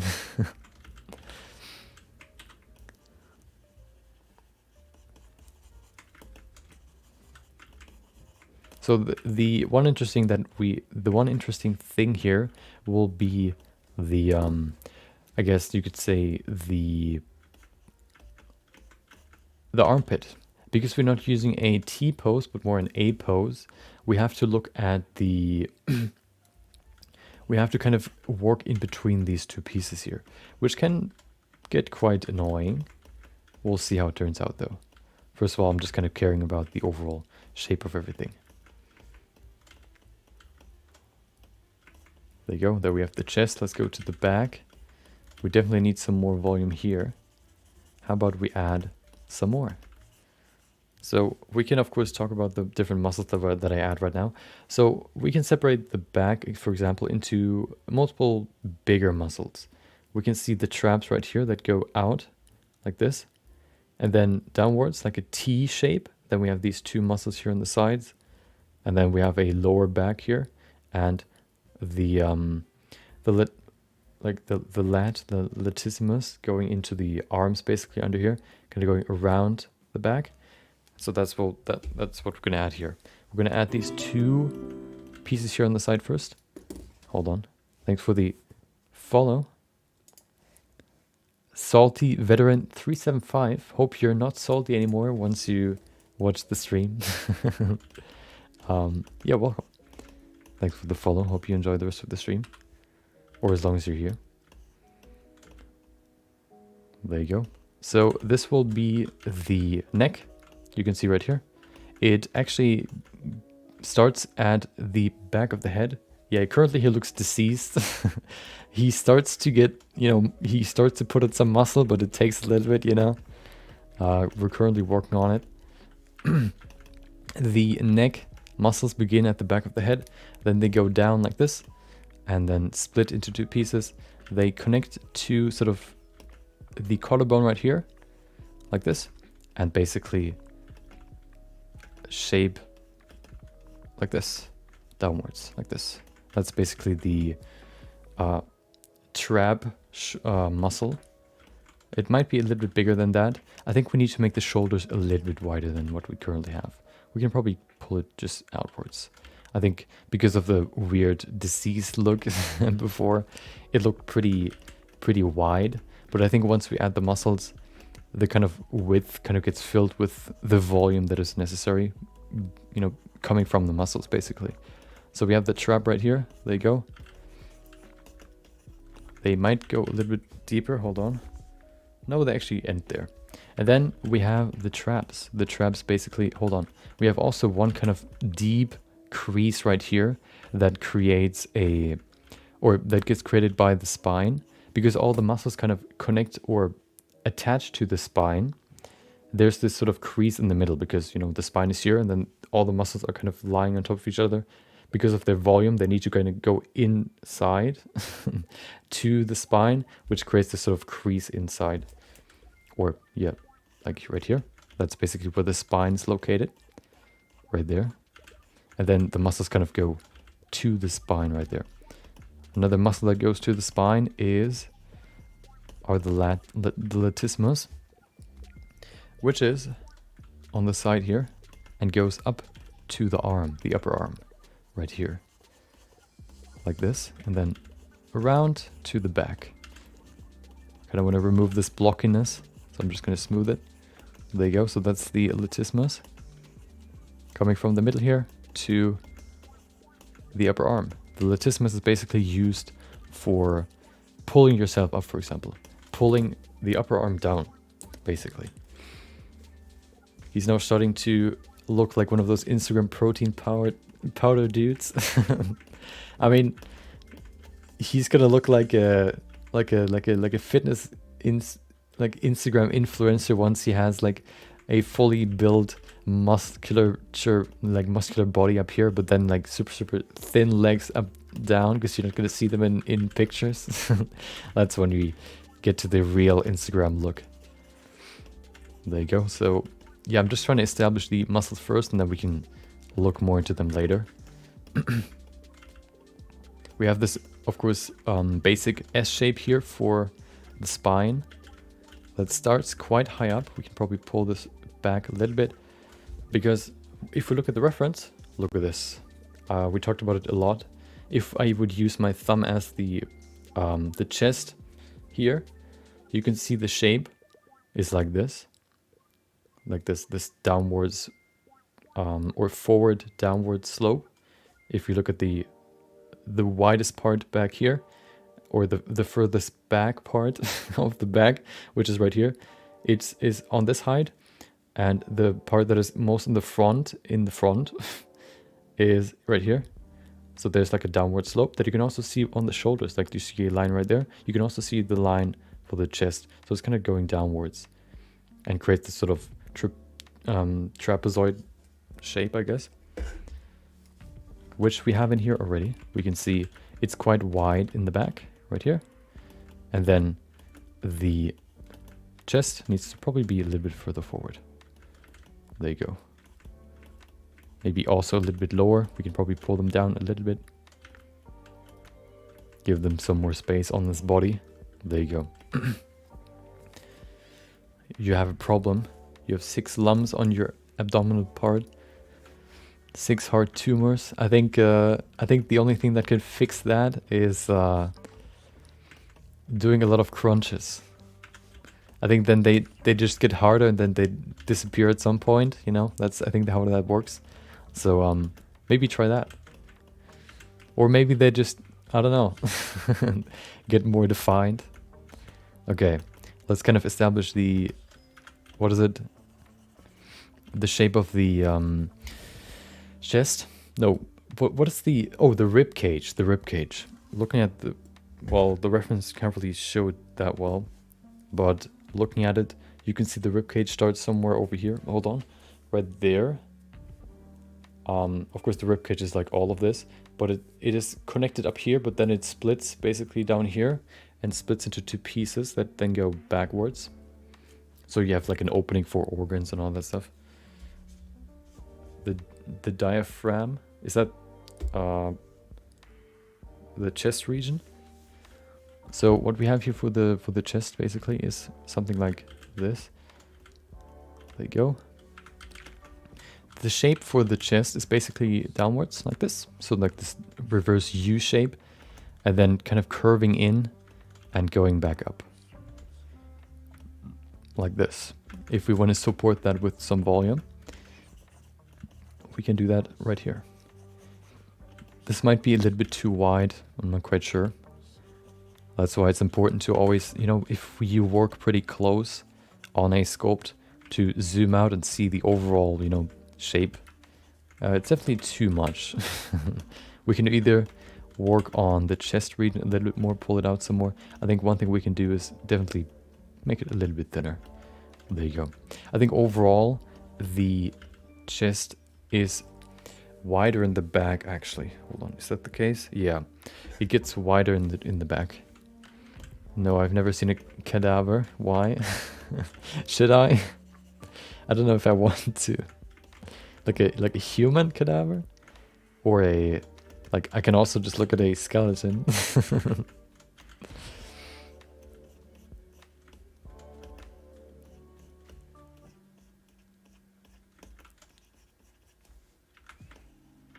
Looking at the shape of the chest, basically the rib cage from below can kind of reveal the shape from like of that. It's quite round right now. It's quite blocky, so I'm gonna pull this probably back a little bit. There you go. Okay. Still staying, not really adding too much detail here. I just want to really look at the basic shape here. There you go. Pull this closer together. Smooth it out. Okay. So that's the chest. Maybe it's a little bit too blocky. We can probably pull it together a little bit. There you go. Okay. So the biggest problem on this sculpt is basically the back. Looking, for example, at this, you can see how close the arm gets to the back muscle. You can especially see it here. You can see the muscle or the arm kind of connects or lies on top of the muscle right here. So one thing we probably have to do is separate the arm from the body. Before we do that though, I at least want to add the shoulder. Finish the shoulder. Oh, almost tipped it over. So let's finish the shoulder and then we can disconnect the arms. This way we can switch between the arm model and the, what is the other one? The upper body model. But we can still separately work on both. So we don't have to work with, you know, the problem is if we make the brush too big, you can see what happens. Well, can you? Hold on. Presentation not working? Why not? Probably because of front faces only, right? Well, you can probably imagine what happens. First of all, what will probably happen is this. Please work.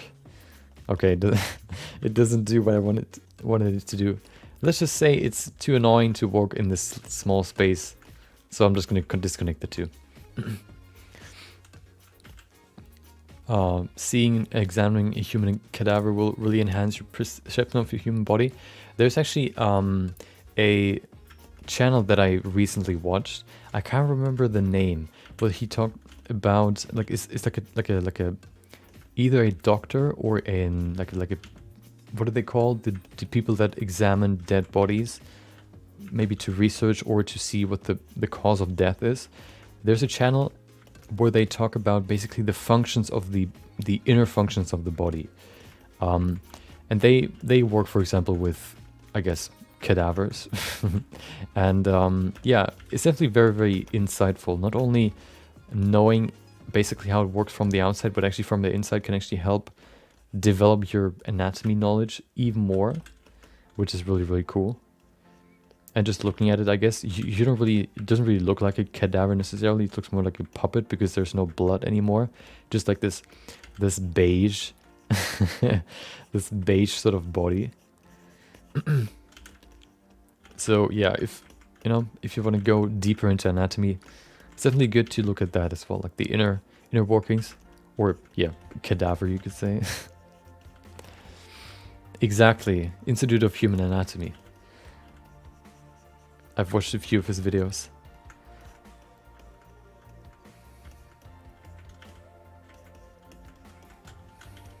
One interesting shape for the what is it called? The thingy bone here, the wing bone. The I can't remember. Is the shape. It is it's hard to say. I think it's just easier to paint on the model itself. So it starts quite like straight going outside, and then it creates this curve and goes to the joint of the shoulder, creates this S shape. Pretty interesting. I first thought it was just like straight going to there, but it actually has this sort of S shape, which is pretty interesting. The collarbone, exactly. Look at him. Okay. I basically want to get the shoulder to a point where I don't really need to work on it too much more, so that the rough state is there. This way, you know, if I merge them together again, I don't get this weird transition between the two.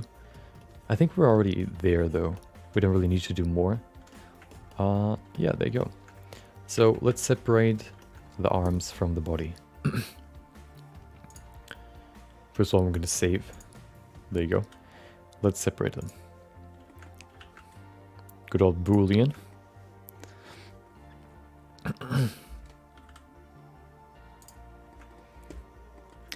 We probably need to use a mirror modifier though, just because we need to cut off both arms, so we can still use mirror, like the mirror function in the sculpt editor.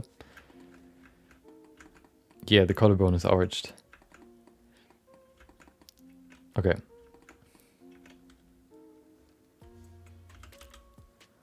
Including the entire arm. I probably want to make a diagonal cut kind of following the chest. I think that's easier. Actually, no, I'm gonna make a straight cut, probably, yeah. But what we need to do is we need another cut so we can get closer to the middle of the body. There you go. Do the same up there. And there you go.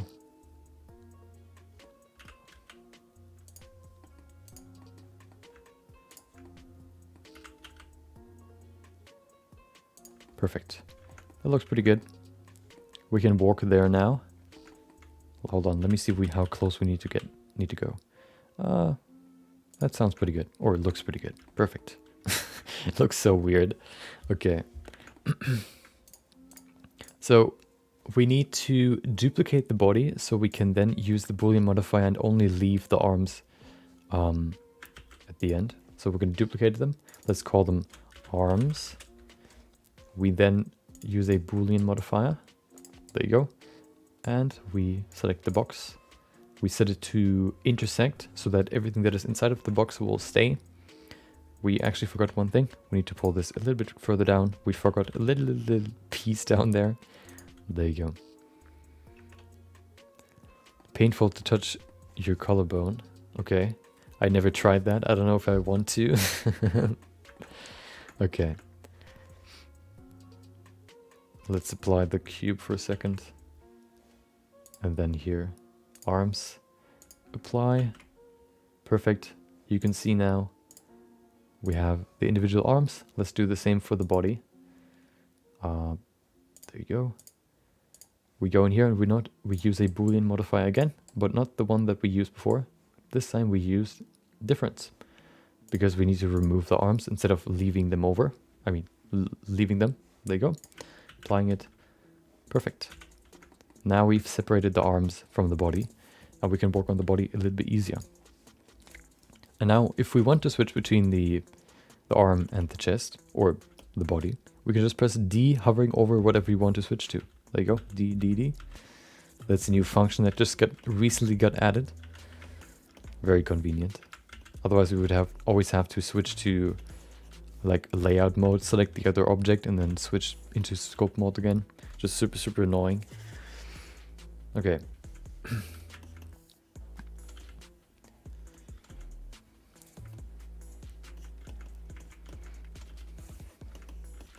So now we can actually work with this. Of course, we get this weird overlap, but that's okay.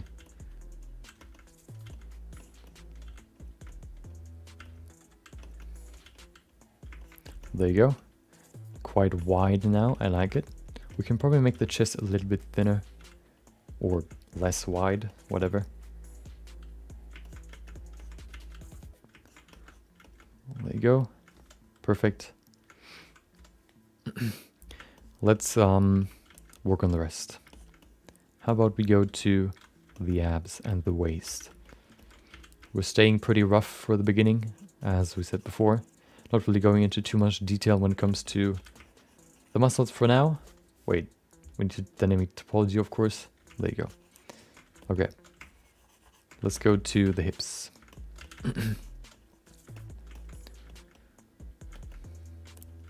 So there, I think that like right in between the pelvis and the rib cage is probably the area that I kind of know the least how it's really built. Kind of hard to explain, but it's, I don't know, it's kind of weird. There's no real bone that shapes the shape of the,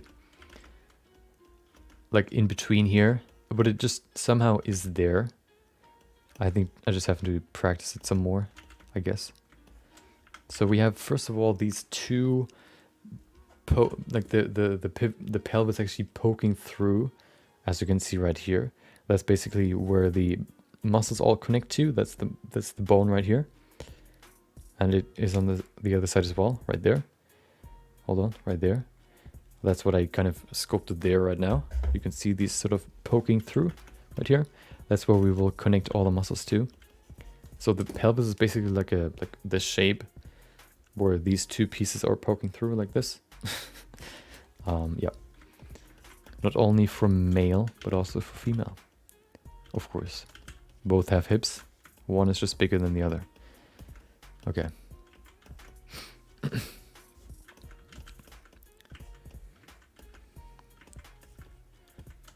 This would definitely need to go lower here. There you go. I think the best way to begin would be to use... no, let's begin with the legs, actually. Or no, let's do the abs first. Okay. Hope you enjoy, or hope you enjoy your sleep. Thank you for joining and chatting. Hope you enjoy the rest of your short day. Or night. Antoine. Okay. Let's do the abs first. The abs, of course, begin right here. Have a, have two sides. Like this. This might actually be too... No, actually, I think the length is okay. It's like this shape. What do you mean? Shows hands? Also, yeah. Like it's hard to explain, like a bowl. Let's just look at it on its skeleton.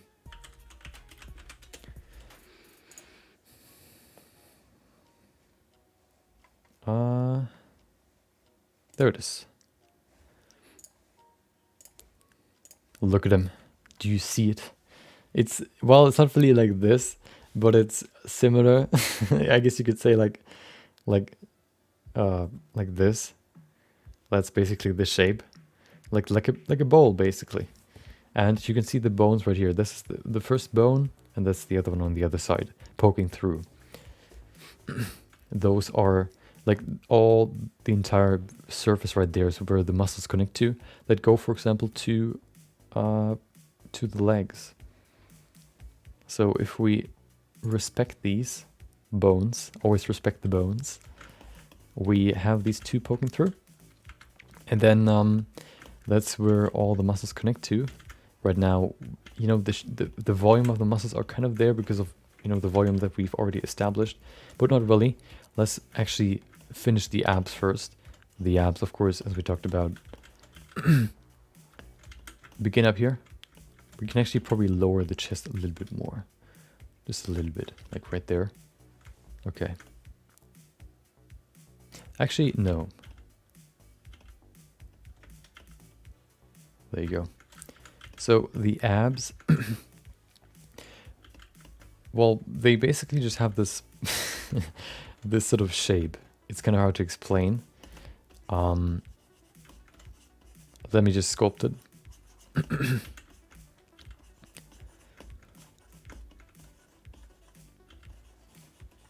It's like this. There you go. So we have different muscles here. Looking at the reference, this one's more round. For some it's more round, for some it's less round, I guess. You can see for this one we have 1, 2, 3, 4 muscles. The lower two sometimes, or most of the time, are not really disconnected. You can see these ones are disconnected. That's why he has 4 on each side, an 8-pack instead of a 6-pack. The lower two can sometimes be connected, sometimes they're not, or they seem connected, basically coming from the, what is it called? The belly button. Right where the belly button is the last batch of muscles, basically. You have 2 up top, as you can see right here, 1 and 2. 1 and 2. And then you get the belly button right there. And then you have 2 more or 1 more, depending on how you want to customize your character.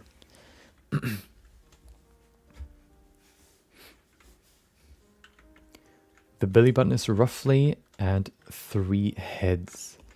What I mean by that is basically going from here. Number 1 is the first head right there. Number 2 is going to the chest. Number 3 is going and adding 1 more head to this. So 1, 2, 3, roughly there. Right there's the belly button. Underneath the, what is it called? The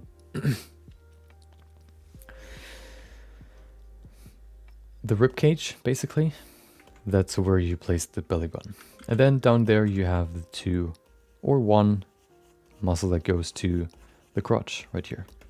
We have 1 muscle that is still missing here though, and that is the sort of hip muscle that is right here. There's 1 muscle missing. You can see it in the reference. You can see this, the hip bone, which we have right here. But then there's a muscle above that. You can see it right here that kind of fills the space next to the ab. You can see the line right here. And this is the muscle that I mean. This one right there. That goes basically and sits on top of the hip or the pelvis and fills the space right here. We don't really have that currently, so why don't we add that? I guess we can just fill this. There you go. We need some more. There you go.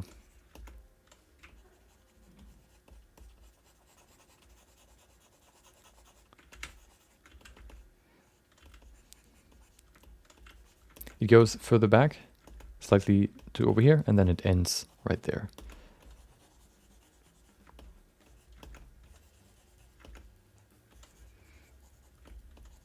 That's also called the love handle. Sometimes.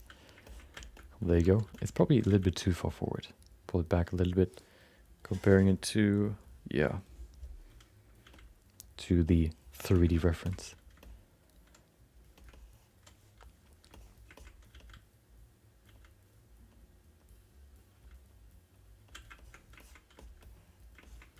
There you go. Smoothing it.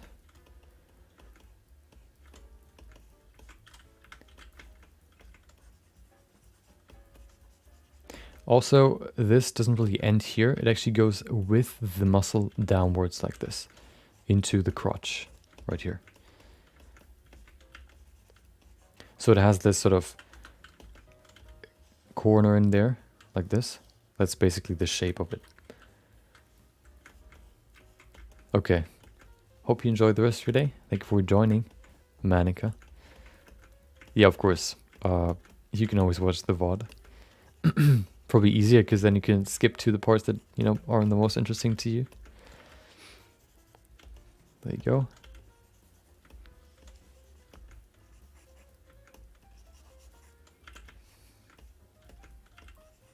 Okay, that's the love handle. Perfect.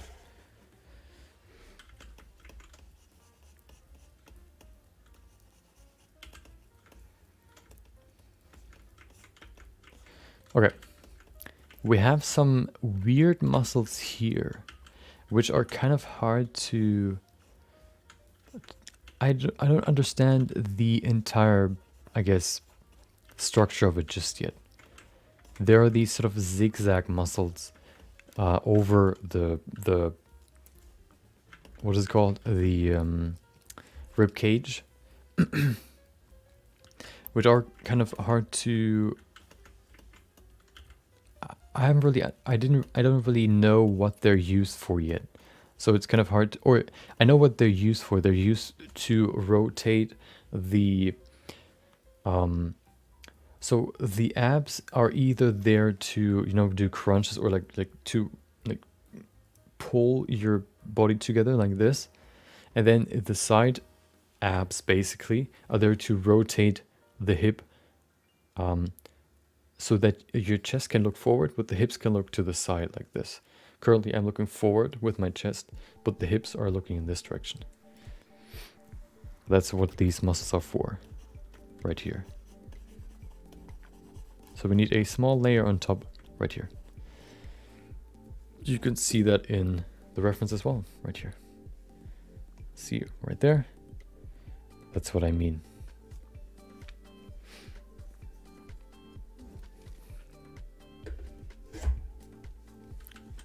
So they go upwards like this. Hold on, I need to probably pull this a little bit higher. There you go.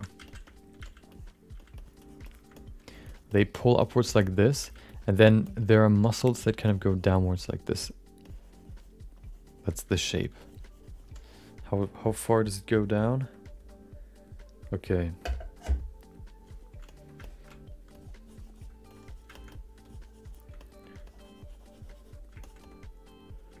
That's basically the shape. This muscle goes all the way up to here, and then you have these sort of intersecting muscles. Like this. There you go. There you go. Like this. Might be a little bit too far forward. We can pull it back a little bit.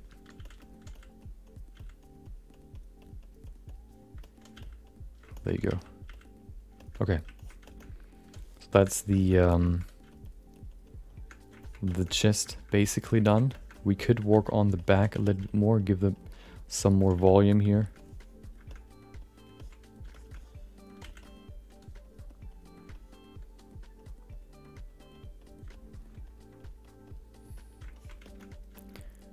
There you go.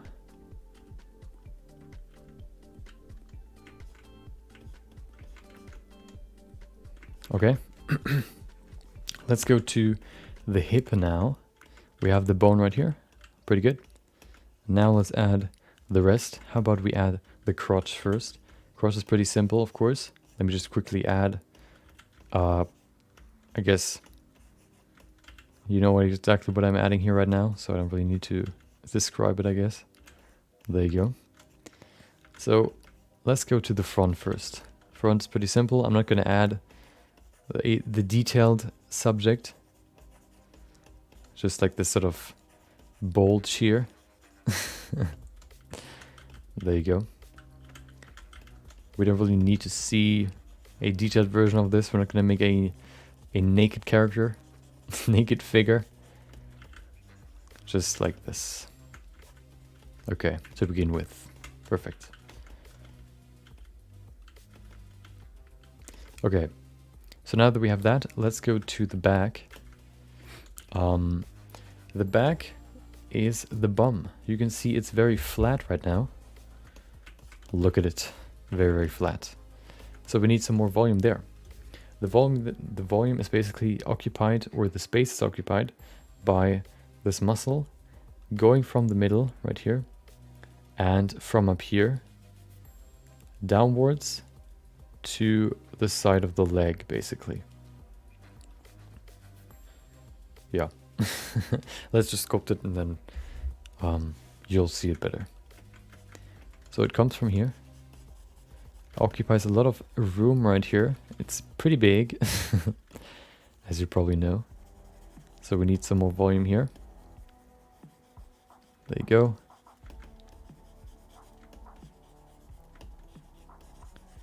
And then it goes to the side of the leg, roughly over here, and connects to the bone.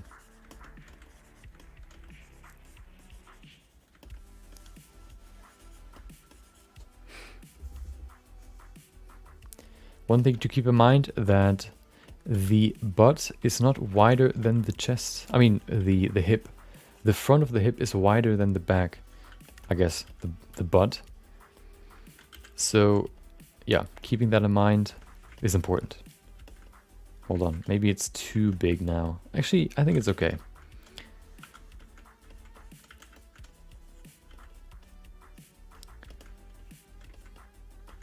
There you go, maybe a little bit too wide though. Yeah, too wide in the back.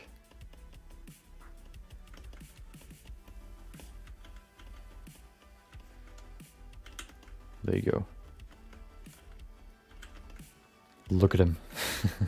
Okay, now that we have the butt, we also have the the crotch. We need some more muscles to fill up the legs that are also connected to the hip, of course. There's one more thing that I wanted to look at real quick. We need some more muscles right here. Actually, no, we're gonna leave it like this for now.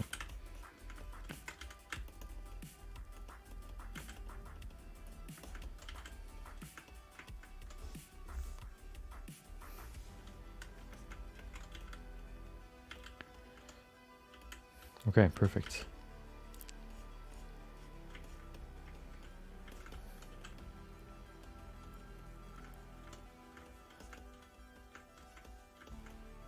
There you go. Starting to look pretty realistic. Pretty anatomically correct. So why don't we continue? Okay, so the next part will be the legs. Legs have multiple parts. Looking at the reference, you can see, well, this is hard to, okay, hold on. There you go. Can you see it really? I don't know. The leg, hold on. The leg goes further forward. It has like the curve, the curve, the outside facing curve forward, like on the front side, and is going straight down on the back. Then after that, you have the curve on the back and the front side being straight. That's sort of the shape of the leg. So you start from here like this, and then you continue this S shape downwards like this. Zip, zip. That's basically the shape of the leg. So if you want to sculpt that in here, let's begin.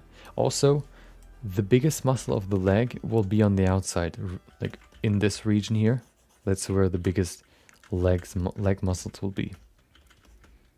So let's add the first few right here that go from here. Hold on, before we do that, let me just quickly establish where the knee is. I think that's important. I think it's like roughly over here somewhere. Let's just make a quick knee shape here, just to kind of indicate where it is. I think that's a good placement. Probably a little bit too far forward.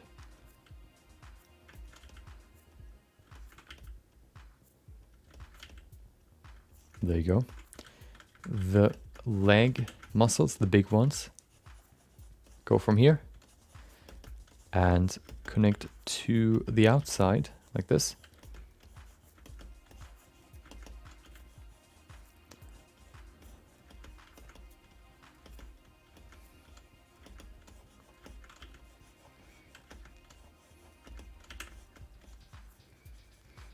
There you go.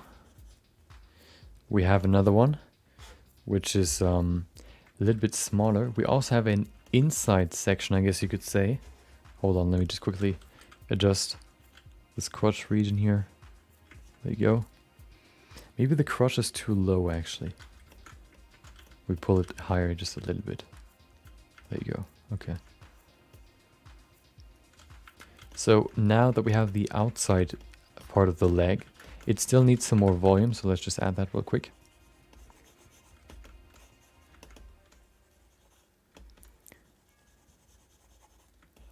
There you go, perfect.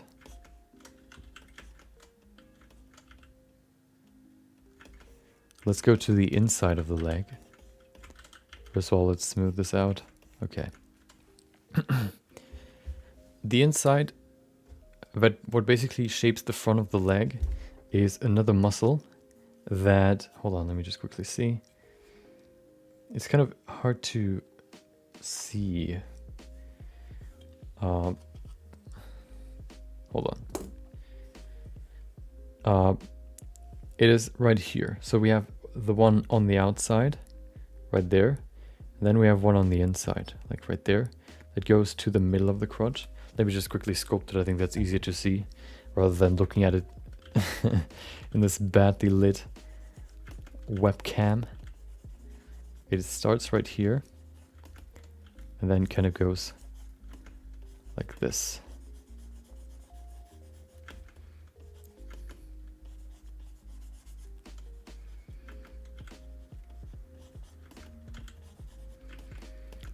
There you go. Then we have some more muscles here in the middle that kind of fill up this space.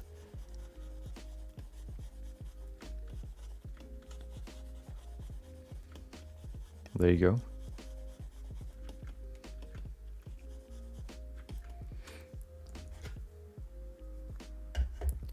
That would be the front. We also have a back part. Hold on.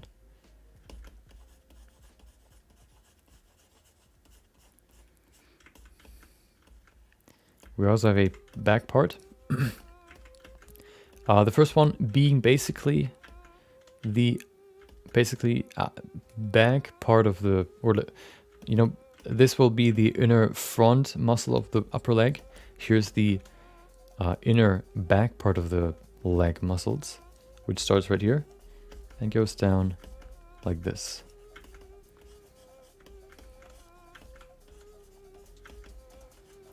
This one is quite thick at the top and then gets thinner. So it kind of fills the space right here.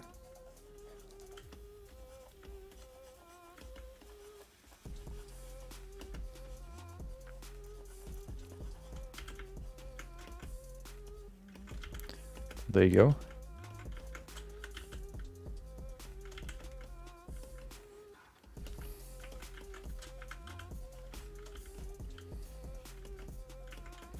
Okay, we have basically for the knee, the muscles kind of go together here. We'll look at that just a little bit later. There you go. Okay, and then we have the same for the outside part, I guess you could say. The butt goes above both, so it does like this. That's the shape of the butt muscle. There you go. And the other muscle is right here.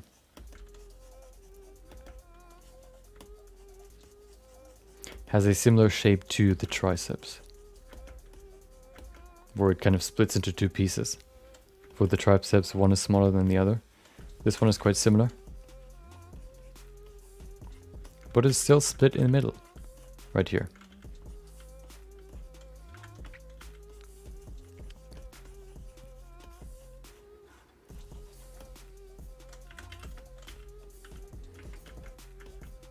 There you go.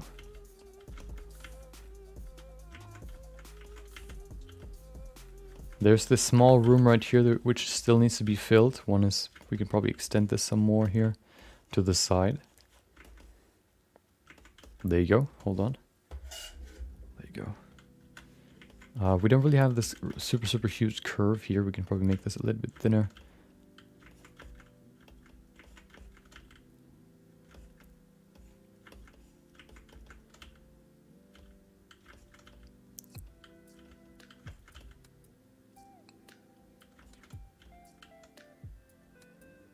In general, the widest part of the hip is not really the hip bone, but more the muscle that begins at the, what do you call it? The, like up here, where the thigh starts, basically.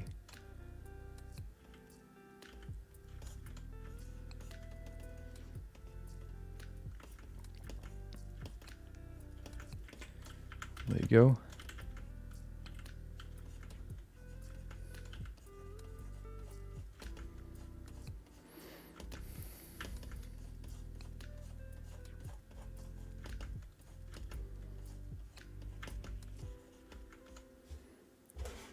Hold on. Okay. The sort of space between the front muscles and the back muscles is kind of confusing sometimes. So I'm always just checking the reference to make sure that everything's in the right place.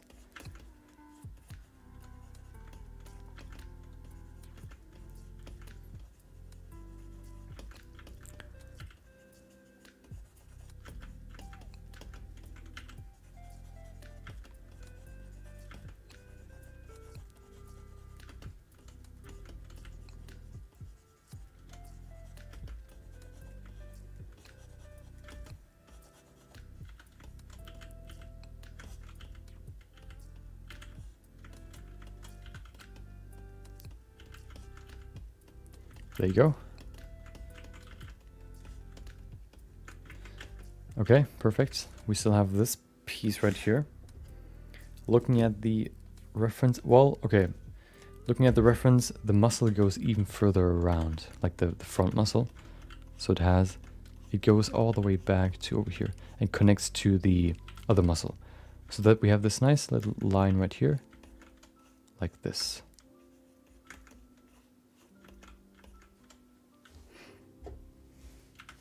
Wait, yeah. There you go.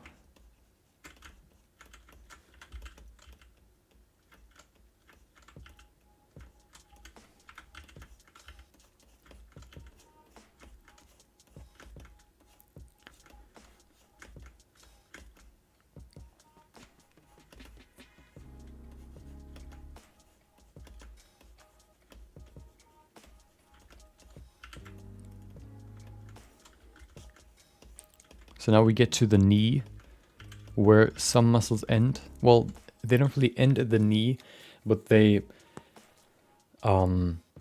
attach, which means the attachment is usually the thinnest part of the muscle. And yeah, so they attach basically when you have the arms or the legs. They usually begin, for example, for this bone, I mean for this muscle right here, it attaches right there, then goes down to there and connects to the bone of the lower leg, so that when it flexes and you have the leg right there and it is kind of bent, like if this would be the upper leg right here, this would be the lower leg, and the muscle would attach right here to the bone. If it would stretch, basically it would pull itself together. It would pull the leg forward. That's what the muscle is used for. Same works for the back. We have these muscles here that connect to the muscle down here. I mean to the bone right here. So you can pull it backwards in this direction here. That's what these muscles in the back are used for.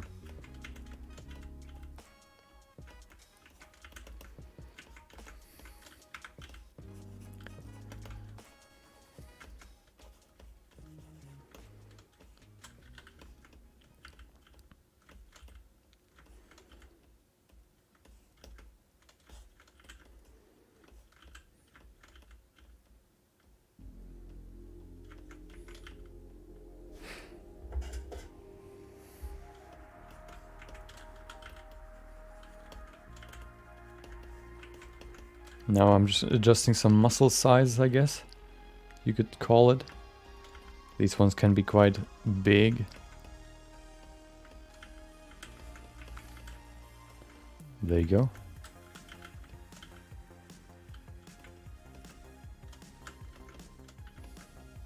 Okay, now that we have the rough shape of the muscles of the legs, the upper legs, Let's go to the thighs. One thing I kind of see is I think the knees might be a little bit too low. So pulling them up a little bit can probably help. Welcome back. O criado sin importancia. That's a name that I'll never forget. Welcome, welcome, welcome. Hope you've enjoyed your day. We've started a new project. I don't know if you've joined before. We started it yesterday. We want to create like an action figurine that you can, you know, put in your shelf, I guess you could say. One of those. For a, you know, character.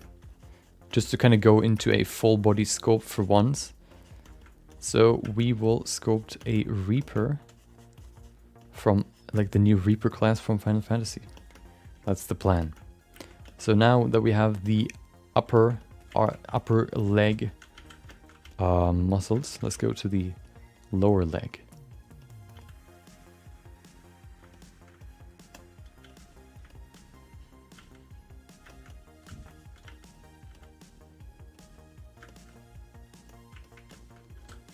Hope you've been doing well, of course.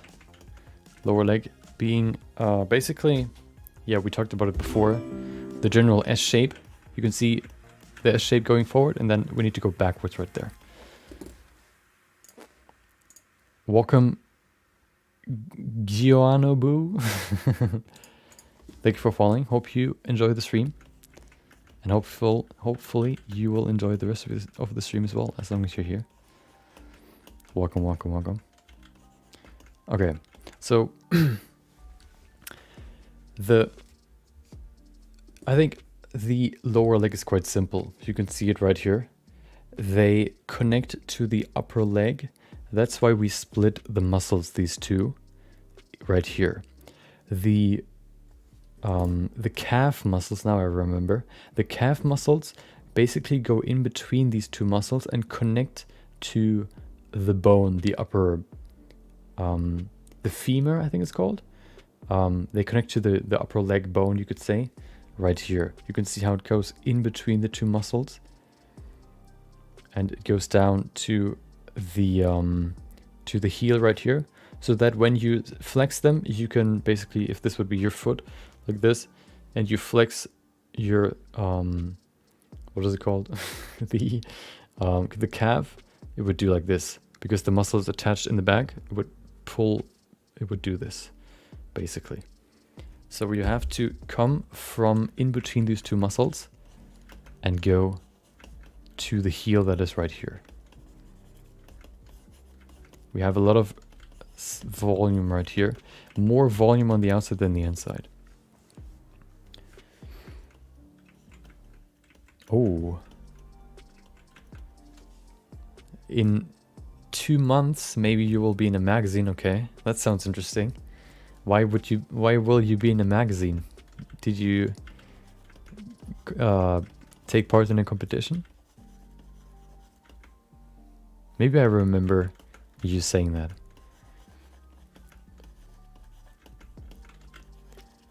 I think somebody mentioned that they wanted to, you know, join a competition.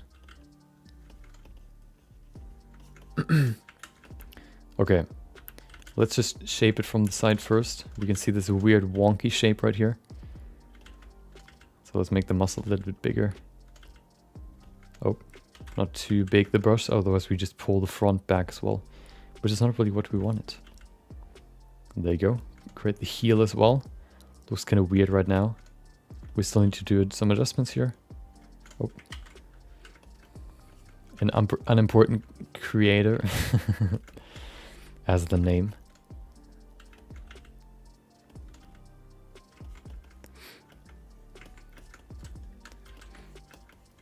Okay. We have the outer part of the leg. You can see when you look at it from the front. There you go.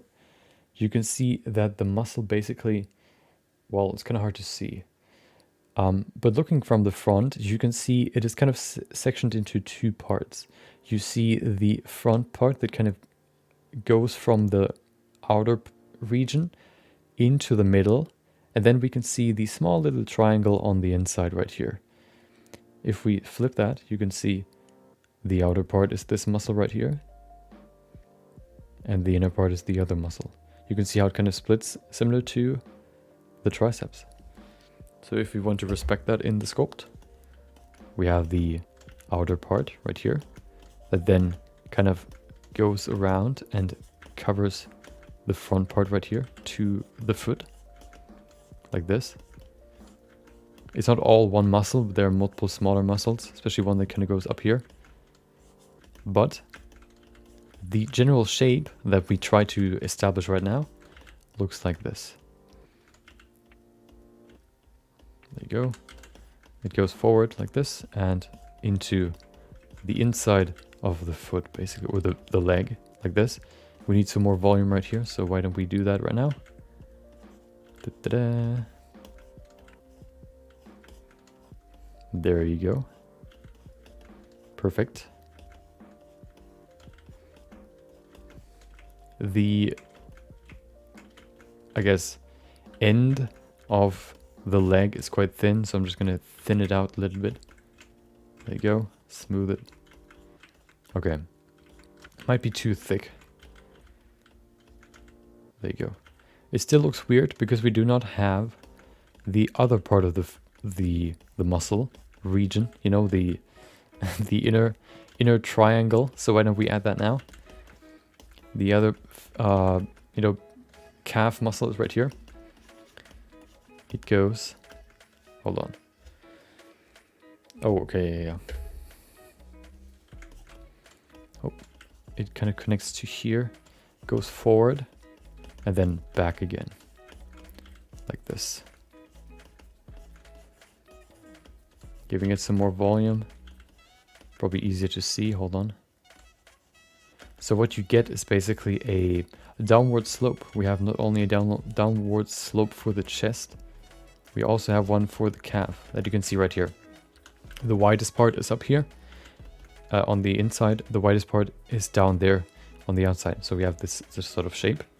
The same is, that's the case also for the back. The back's right here, the widest, and the front is here, the widest. So it's kind of like this sort of downward slope. You lost that race out of pity, okay. The boy was a hindrance and he was very smart. I didn't like him, but he didn't do anything to me, and it was good for a good competition. So I'm thinking of animating the race in Blender. Okay, it's about 3 video games in my area. Almost no one create 3D or video games, so they think I'm a genius. I know what you mean. I think, you know, overall, if you're the only one knowing about or how to work with whatever you're working with, like 3D, for example, it can be pretty cool. But I think overall, it's like better if you have others that you can talk to, not only to ask questions, but, you know, to share your work. And, you know, it can be cool to explain what you do to your, you know, to your like relatives, for example. But they will not really get it, and you can't really go deeper into conversations, so you kind of have to always speak in simple terms. Having somebody else that understands the topic is super, super liberating, and you can just speak your mind without having to reduce everything to understandable sentences, you know. Can be quite helpful. Or, you know, that's why I prefer like an environment where there are multiple people that you can talk to. On a like what is it called, like the on a basis where everybody understands the topic.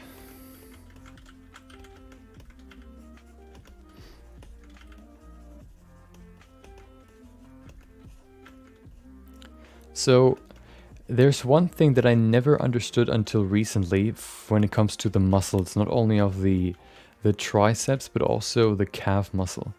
Looking at the calf muscle, it looks like, hold on, there you go. It looks like they split right here, and then they just go their own way. What actually happens, so I know that for sure is the case for the triceps. I think that is the case for the calf as well. What actually happens is that you have two muscles here that come from different, I guess they attach to the bone in different areas, and then they come together in this big tendon right here, which is basically the heel tendon right there. So they don't really like go apart and have two strings or sinews. They merge together right here. It just doesn't look like it because there's this weird triangle right there. So it looks like they split, but they actually merge together. Friend Awesome? What do you mean? You mean your friend?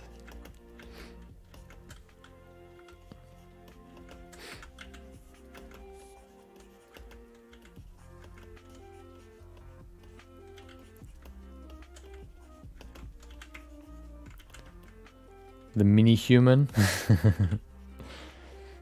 My main reference for everything when it comes to human anatomy.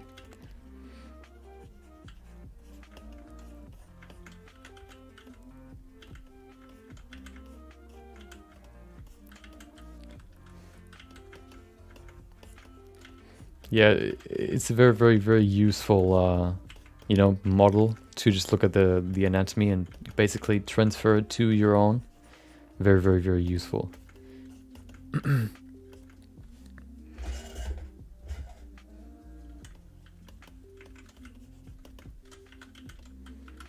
So this muscle doesn't really just end there, it actually goes out and ends on the side of this muscle right here.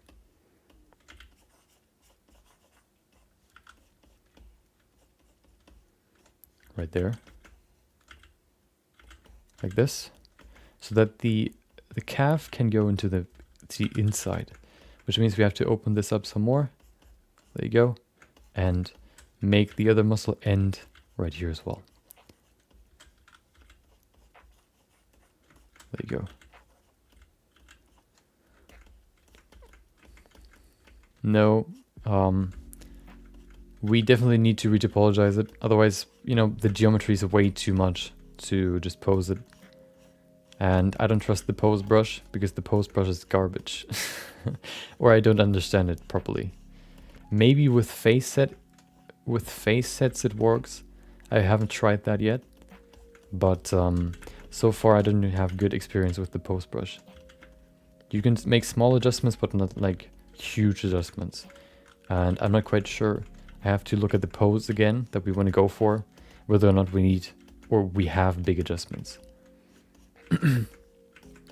Okay. I think overall the knee needs to be thinner. So I'm just going to pull everything together. Probably this as well. It's too bulky now.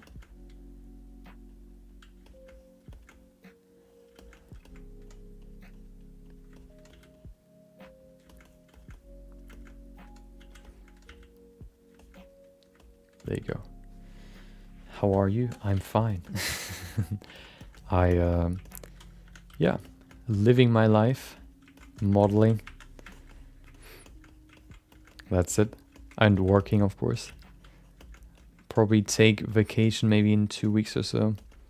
You know, I think the first one this year. It's weird. I don't know why, but I always forget that there's vacation. I think once I'm in sort of like a rhythm or like a habit, I don't really think about the alternative. So once I'm kind of in the rhythm of working every day, I don't really think about, well, you could use a break right now, you know? I don't really think about that too much. Yeah. So we will probably use the pre-made bone armature, but we still need to retopologize it. Otherwise, it could work, but it's too laggy.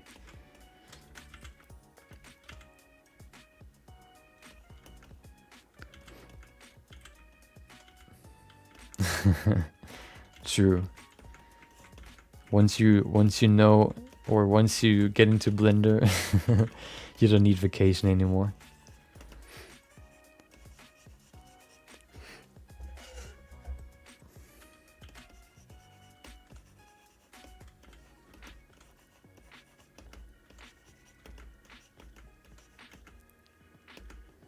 So one thing that I need to look at real quick. Oh, okay.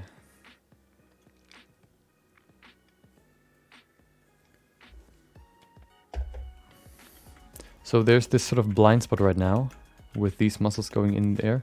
There's this small blind spot right there. But we just have like another small muscle right here, basically. Like this. Separating the back muscle right there. There you go.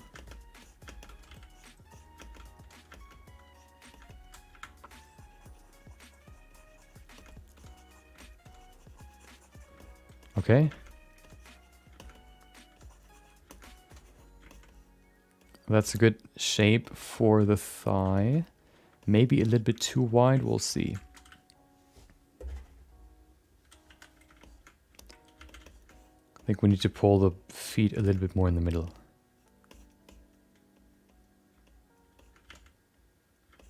Maybe we need to pull them lower just a little bit. Actually, do we?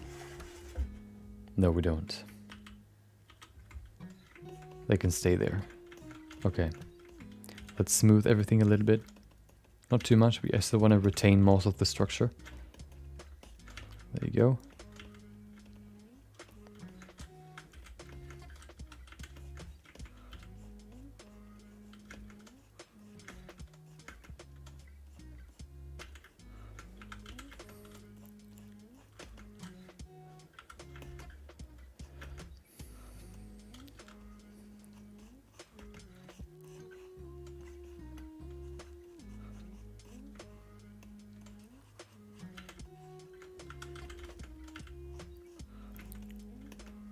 Okay.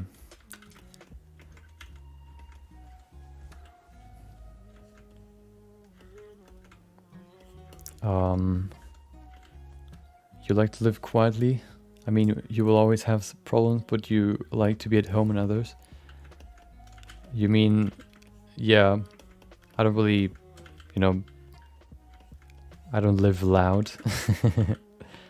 I don't really, you know, go out into clubs or whatever. Not really interesting to me. I really only, you know, either I do something, you know, chill with my friends, or I'm just at home playing games, or, you know, doing this. I don't really go to clubs or whatever. I've been there like twice. Both times I said like, well, nope, that's not for me. And that's it. Not really somebody that enjoys being there. Okay. I think the legs are a little bit too chunky. We need to make them a little bit thinner. So why don't we do that now? Now that we've established shape.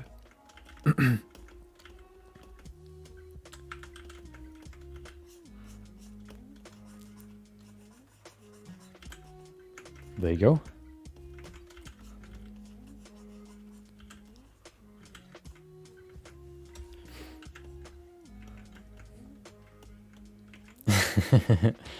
Yeah, I mean, it's not really just that it's, you know, that it's loud and, you know, crowded and all that stuff. It's also super expensive, you know, if you drink. I don't really drink, so I don't really spend money on liquor or whatever. So that's a plus, you know. Probably, you know, I think, you know, everybody that likes to spend their time in clubs or drinking or whatever doesn't really want to look at their expenses when it comes to that stuff, you know, because it's so much. Liquor is so expensive, whether it is in the club or, you know, buying it yourself. Of course, you can buy cheaper stuff, but, you know, I can imagine that it has a different taste.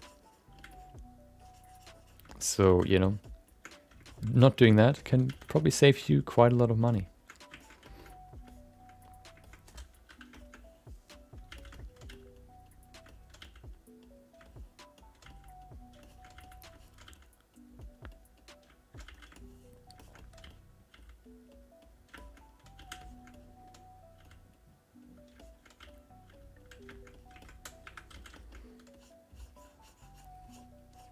So now that we have the rough basic shape of the muscles, I'm just gonna make sure that the shapes overall make sense and look good. And then we can go to the foot. The foot doesn't need toes, so we can go over that pretty quickly. And then we can go to the arms.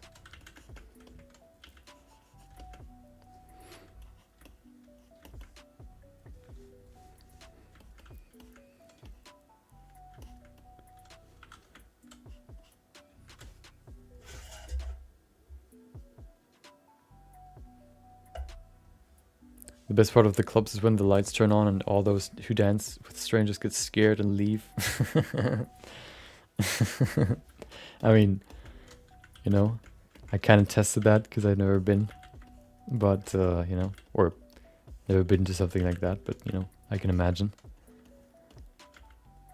When the lights turn on, nobody wants to, nobody wants to see the lights being turned on.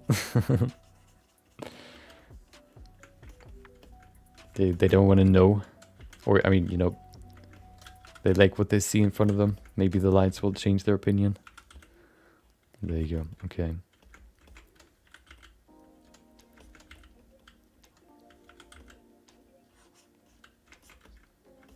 I think the knees are a little bit too low. I think.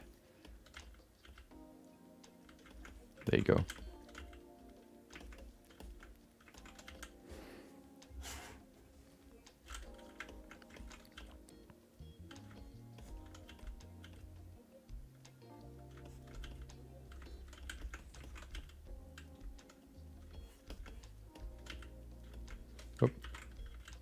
Adding some more volume to the calf right here. There you go.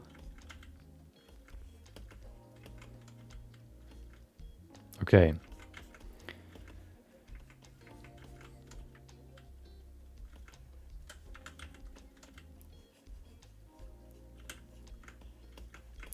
Perfect.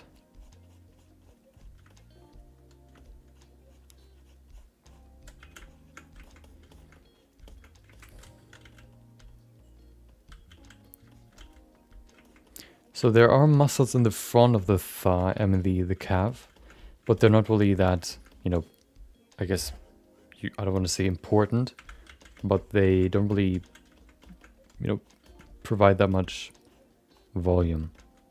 Especially because right now we can have placed we have this kind of bend in the knees, which helps with animating later, or posing. The volume it's still there, but it's not really that visible, so we don't really need to add it. Because it's basically there intrinsically.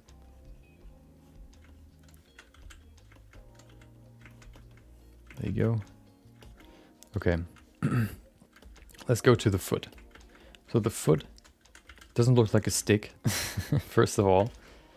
Let's create the basic shape of the foot. So we have the heel in the back, which is quite flat, of course. There you go. Then we have, so the shape, we can't really see it that well, but looking at the shape, hold on, hard to see. It is like, can I take this off? I don't want to take it off, to be honest. I don't want to break it. Let's just try to recreate it. I think that's easier than trying to show it in the reference. So it starts off with the heel, then it kind of goes in the inner part of the foot. It goes in like this, and then it goes out again in this direction. Like this. There you go. Maybe not that drastic. There you go. And then the other side is basically just going out. Like this. That's basically the foot shape.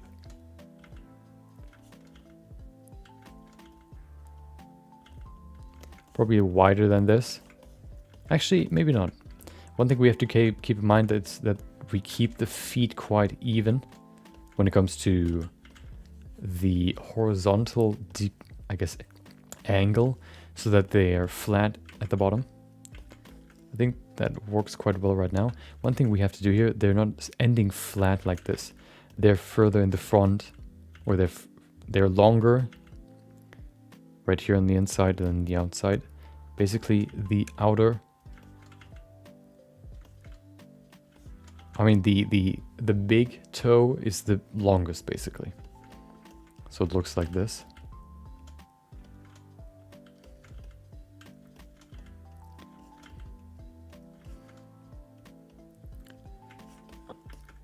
There you go. Might be a little bit too big, to be honest. The length of the foot is basically the length of your lower arm or your upper arm. You can choose both. You can, you can't really put your upper arm next to your foot, so you would usually use the lower arm. But you could use both.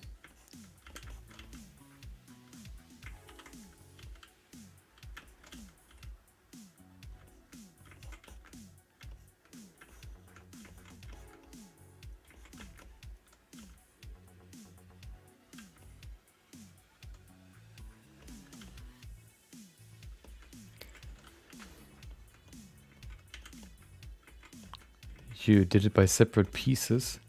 What do you mean with separate pieces for the foot? Can you elaborate? And then, so, no. We have this sort of cap at the top for the foot. I'll show what I mean in a second. Let me just flatten out right here. Okay.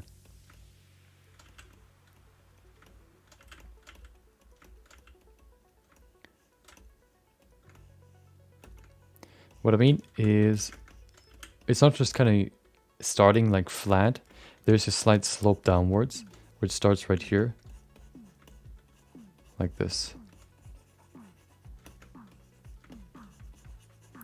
It's just, has a slight slope to it, so we need to add that as well.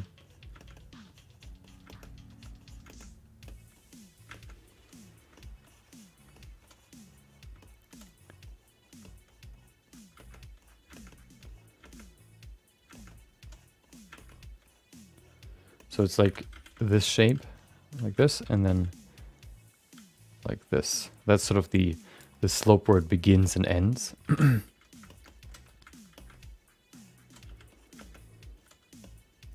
Also, the kind of deep cut right here into the foot, or not cut, but like this indent, gets kind of covered by this new kind of the slope, basically. So it's like this.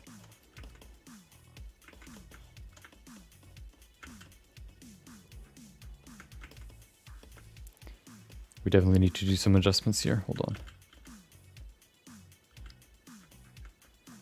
There we go.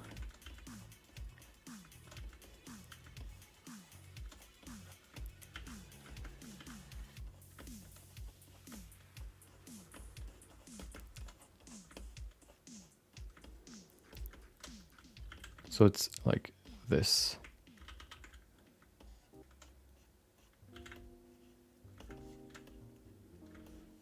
Okay. The heel is probably not really shaped very well right now. We need to do some adjustments here. When it's standing on the floor, of course, it's quite flat. So let's create a flat heel right here. We also have the back part of the heel where the tendon connects to, which is right here, basically.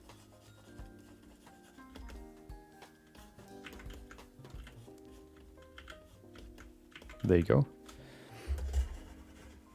It gets quite thin coming back to the heel, so we can remove some space right here. Like this. Doing the same on the other side as well.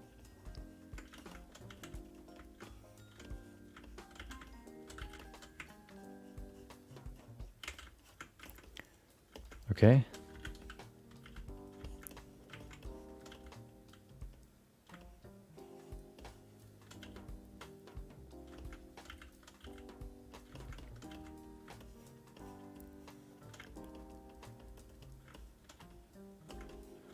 Haven't sculpted feet for a long time, so this is, Not something I'm 100% sure on, but that's why we have the good old 3D reference. You can look at the heels if you want to. There you go. Looking at it from the side, you can have this sort of kind of bump outwards where it connects to the heel. Looking at it from this side, you can see how it kind of goes in the middle. You have this slight turn into the middle for the heel. It's quite flat here on the end, on the outside, and then quite flat on the inside as well. So, respecting all that, we can see it goes slightly in the middle, like this. It can probably be a little bit thinner. Maybe not too thin though. We still need to add the, what are they called? The knuckles, or the, like these bumps on the outside and inside. What I mean is basically, can you see it? It's hard to see because they're quite small. Let's just add them. We have one on the inside, which is roughly placed over here. One is higher than the other. One is right here, basically. Oh, there you go. The other one is a little bit higher. Roughly over here.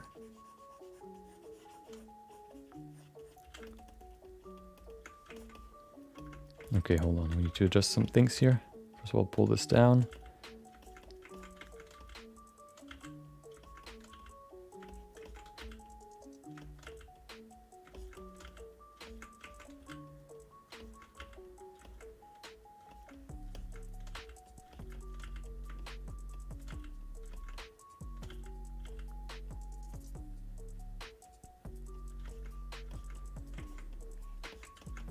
Now I'm kind of just pushing and pulling to adjust the volumes that we have here. Okay. See the two knuckles right there? Or the, I don't know, the bumps. Okay.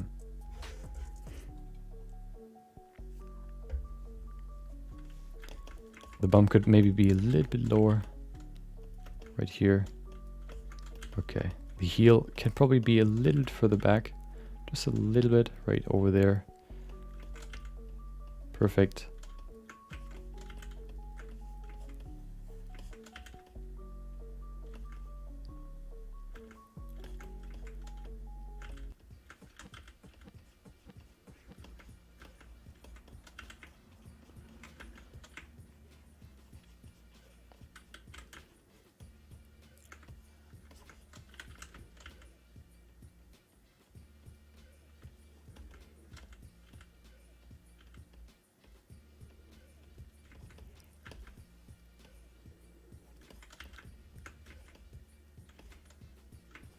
There you go.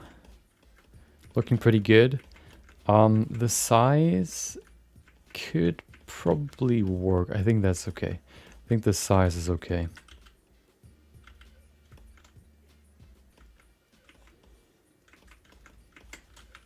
We can probably just, I guess, sculpt the toes still to, you know, kind of shape the foot how it's supposed to be shaped.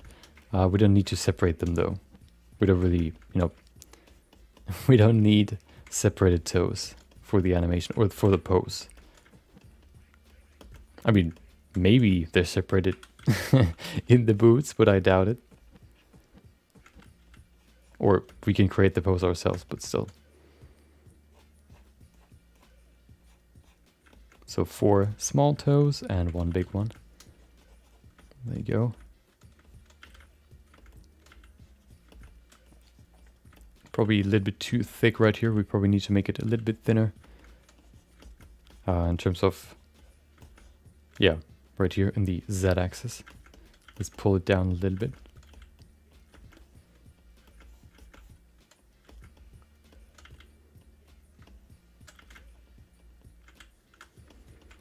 We also have the inner, I mean the section or the separation from the toes to the rest of the foot, which is basically right here. Maybe not that far back, hold on. Oh. like this.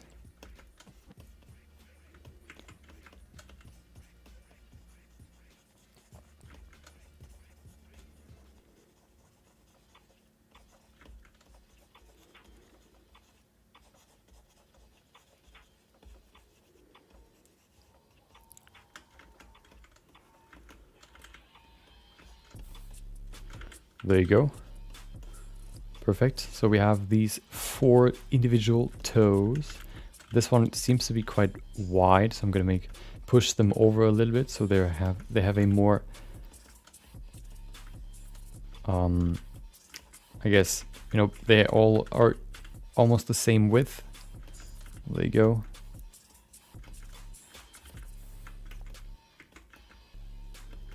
Okay.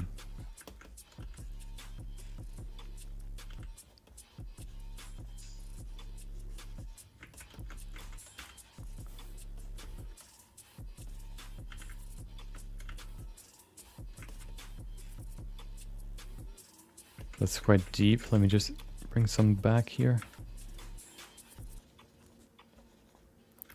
Okay. I'm not going to spend too much time on the toes because, as I said before, they're not really that visible. I just want to have like the general shape in here.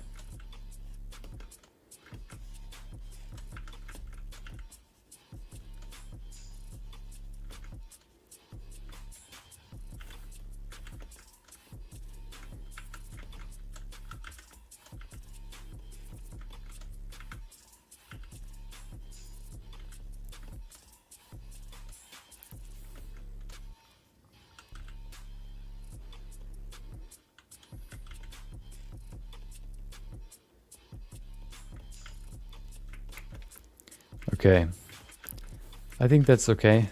We don't really need to add more detail to this. I think we're in a good spot. We can maybe pull this lower just a little bit. There you go. Okay.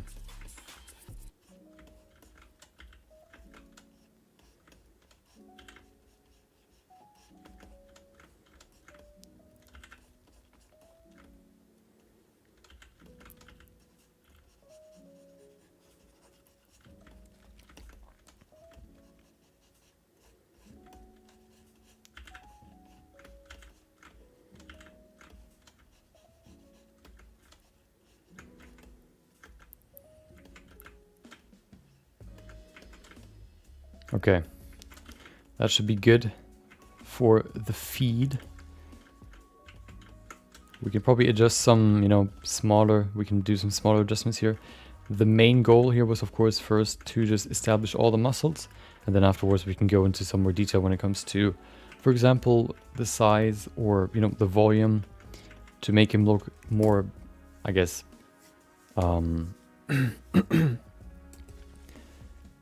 not elegant, but, you know, more less bulky, more fit. We can think about that later. Okay, let's go to, I think the next step would be the arms, adding the arms. So let's do that now. What do you plan to do in the future? Well, right now I'm just, you know, working on, there you go, working on, you know, working in my daytime job, and then, you know, doing videos and streams afterwards. That's the plan right now. Okay, let's go to the arms. I think we're gonna do the upper and lower arm, and the hands we can do tomorrow. I think hands require quite a lot of attention to detail. They're quite, you know, they're quite detailed, you could say. So I think they require maybe not a full stream by themselves, but at least a little bit, so that we can, yeah, give them the respect that they deserve. Okay. Okay. So the biceps is sort of separated into 2 muscles. There's the main biceps muscle, and then there's the secondary biceps muscle.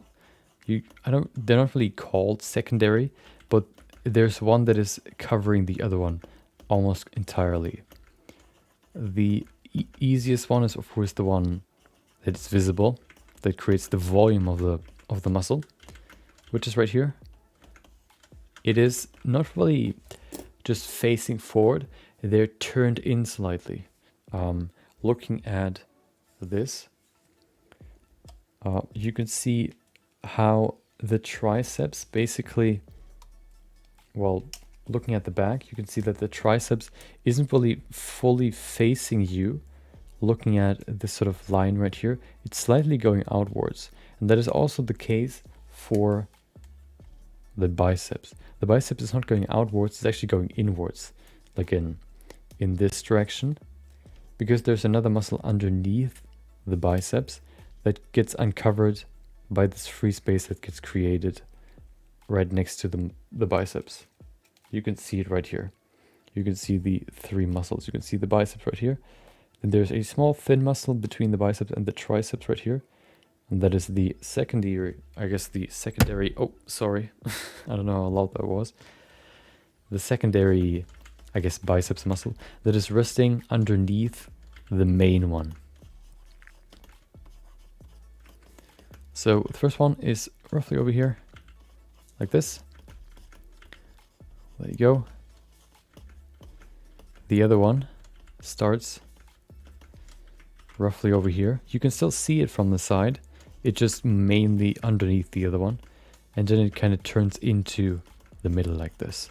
If we want to separate them a little bit more, we can see that's the main muscle right here. And that's the secondary muscle. That then turns in like this.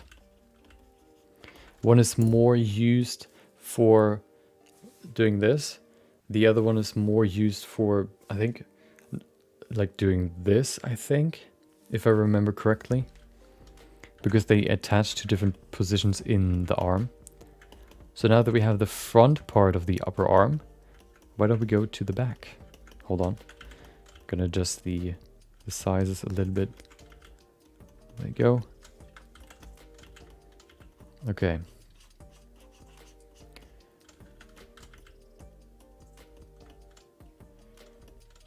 Perfect. Now that we have the biceps, let's do the triceps. Triceps is pretty simple. We basically do the same that we've done for the calf. We go underneath the shoulder muscle right here. There you go. It starts right here. And then comes together basically in the middle. So we have a shape that looks like this. Oh, well, we don't have that much geometry down here. Looks like this. One thing to keep in mind is that the triceps has two, muscles that come together. One of them is longer than the other one. The shorter one is on the inside. The longer one is on the outside. There are actually three triceps muscles. No, the shorter one is on the outside. There are three triceps muscles. The other one is quite hidden underneath the long one. Looking at the two, you can see the comparison. This one is the short one right here. This muscle. The other one.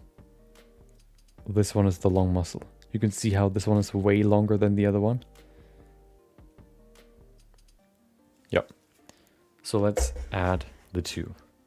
The long one being on the inside right here. Going quite far down. We kind of have to establish a midway point so we can attach them to something. Okay. So looking at the biceps, the elbow should probably somewhere be over here. Let's put it there. So the biceps connects, of course, over the elbow to the lower arm. Like this. It's kind of hard to, sculpt with the body, as I said before, in the way. So we can just hide it. There you go. Now we can actually work solely on the arm. And get actually pretty deep in here. There you go. Looking at the arm, basically now you have the biceps in the front, like this. There you go. We can include this as well if you want to. There you go. Oh, hello. That's the biceps, and then the triceps is right here, going like this, down here. That's basically the shape for not only the triceps, but also the biceps. So we need some more volume here. If you want to have big arms, the triceps contributes way more volume to at least the side of your arm. Well, basically from every angle, I guess. The triceps contributes more than the biceps. The biceps is smaller.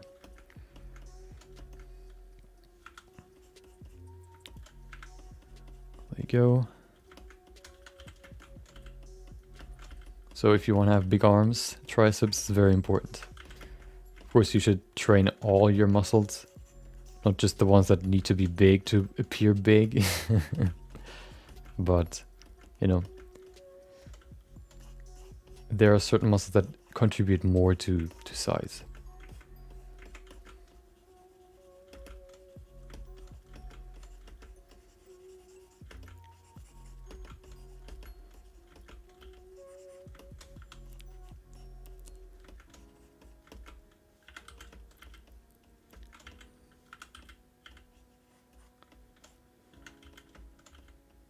There you go, we have the split basically here.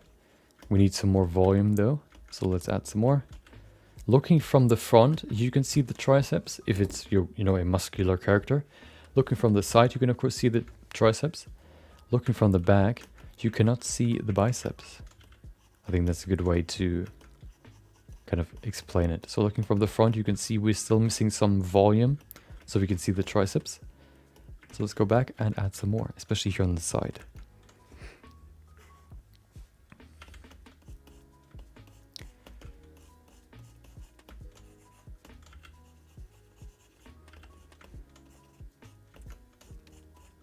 We need to keep a gap here between the two muscles, because there will be a lower arm muscle that will connect right here in between the two.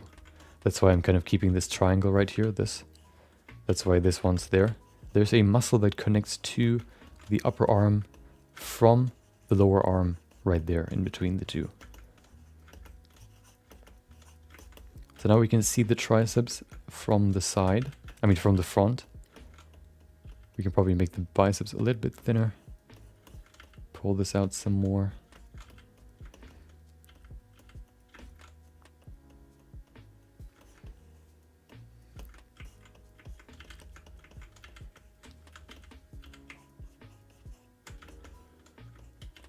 This part of the biceps isn't really that big, so I'm just going to remove some of that volume.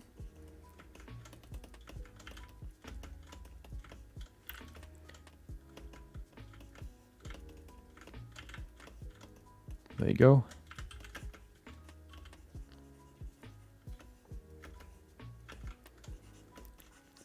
Perfect.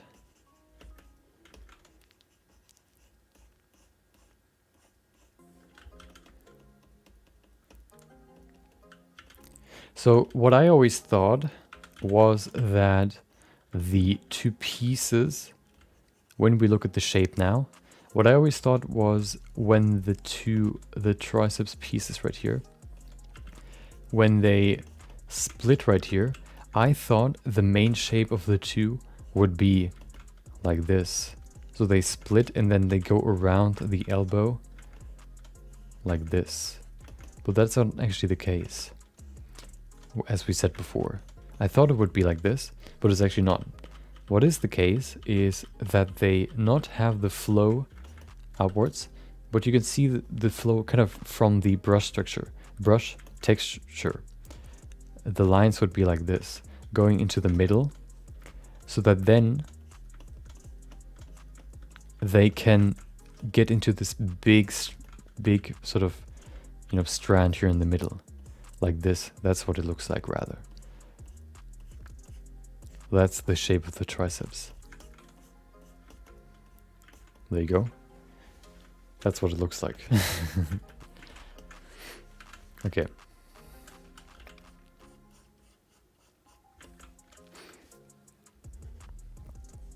Oh, hold on, I've made a mistake. Yep. The shoulder is in between the two biceps muscles.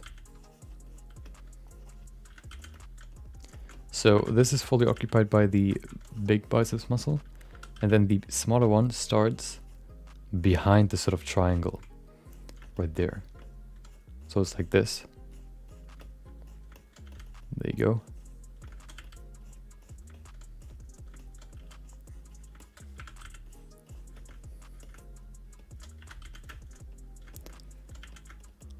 So we have bicep, tricep, and then we have the secondary biceps. I think no, it's not brachialis. I don't know what the name is. Not even gonna try, okay? Not gonna embarrass myself. Not today.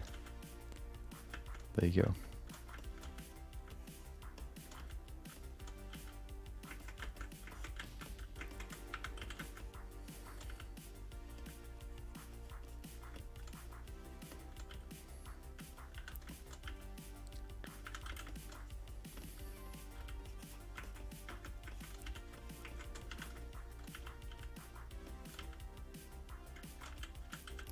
Okay.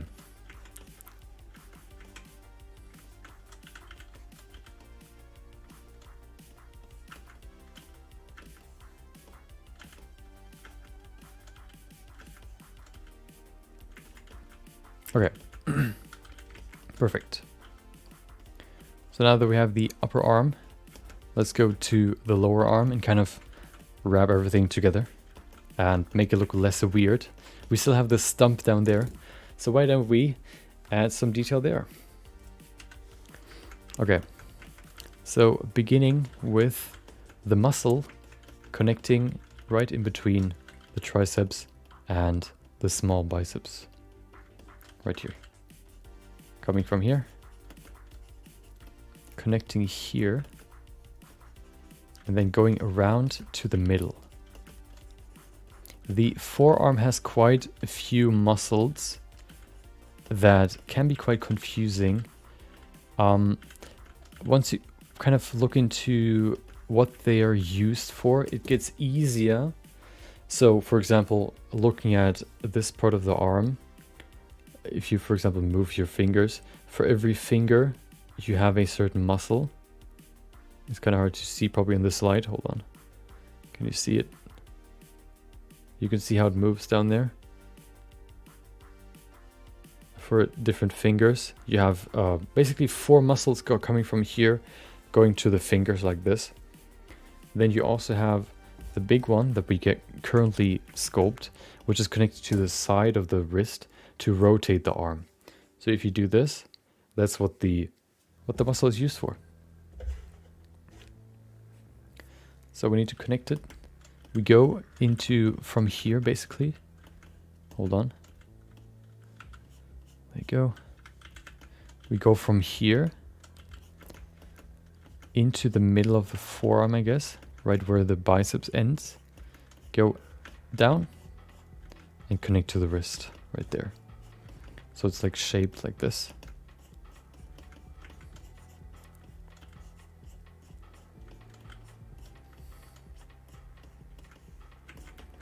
That's the outer, I guess, width, main width of the arm.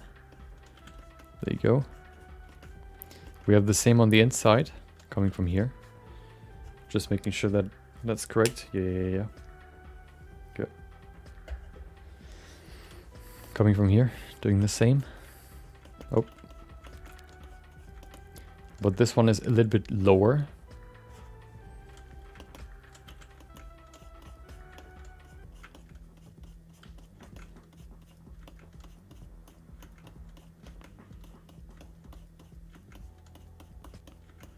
There you go. Look at that. So this one's lower than this one. We have another downward slope. Zip.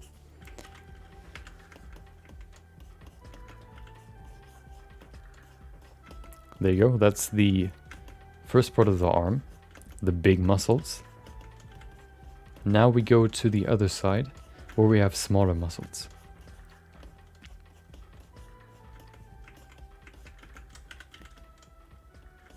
First things first, I'm going to make this a little bit thinner. We've gained quite a lot of volume because of the, you know... Let me drink something really quick.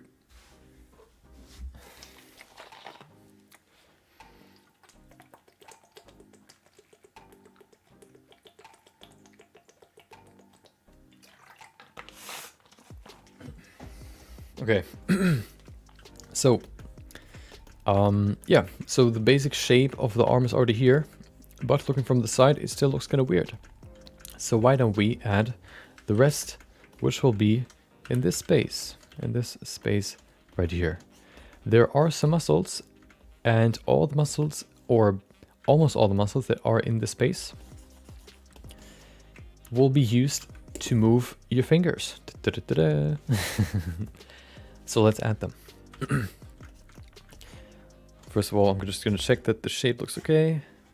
There's one muscle that I don't really understand. I've you know, looked at the explanation, what it is used for. I can't really remember it anymore because it didn't make sense. Or it probably made sense, but it was such a weird... I probably just need to think about it more to understand it. There's a muscle that connects to the side here and creates this triangle that goes like this. So we have kind of this shape. It's super weird. I don't really understand it like super well, but it is there. It is, when we smooth everything, probably not really that visible, but you know, we can still sculpt it in so we have the entire anatomy in the sculpt before we smooth it. You know, makes everything easier and more anatomically correct. So we start over here and go down like this.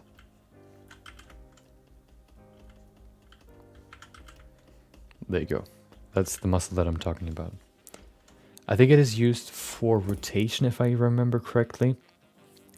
You have two muscles, you have two bones in your arm.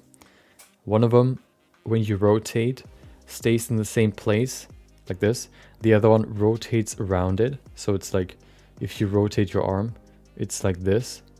That's what happened. No, that's not what's happening. It stays here, but where the wrist is, the wrist rotates, which means this happens. That's what happens with the two muscles. The two bones. When you rotate your wrist like this, no, like this, in this direction here, zip, zip, zip, zip. What happens is that the bones stick together at the bottom where the elbow is. The elbow is right here. And then the two ends, this bone stays exactly in the same place. But the other one rotates like this. It rotates around the other one. I think you have to see it to really understand. I think, yeah, it's a weird concept. You know, bones rotating around other bones. But I think once you kind of see it, it's quite easy to understand. Actually quite fascinating. You know, I didn't know that when you rotate your arm or your wrist, that only one of the bones rotates actually. Pretty weird.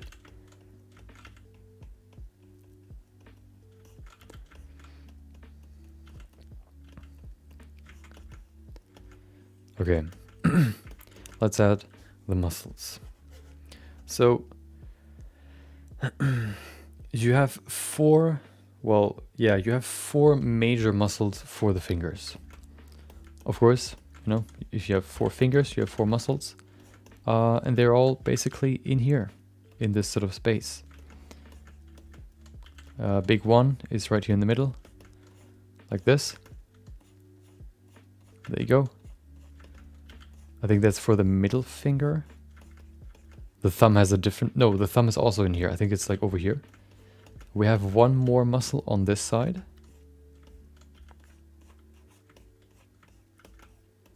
Right here. Kind of hard to separate the two. There you go.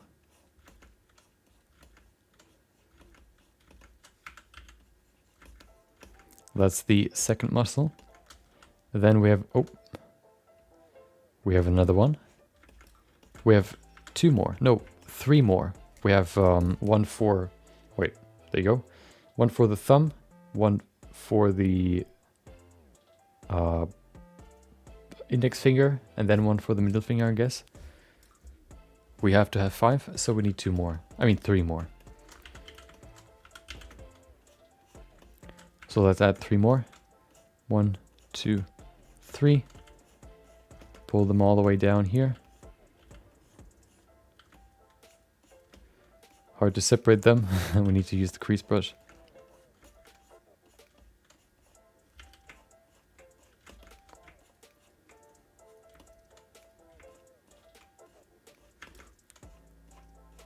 There you go. The rough anatomy of the lower arm. Look at him. Of course, the weight, I mean, the wrist gets thinner. That's what I'm doing right now. Thinning everything a little bit. There you go.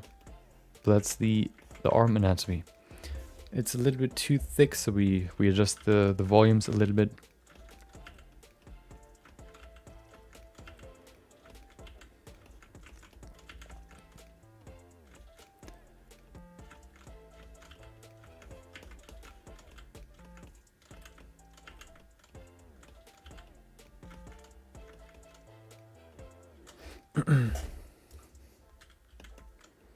And then we have everything that we need.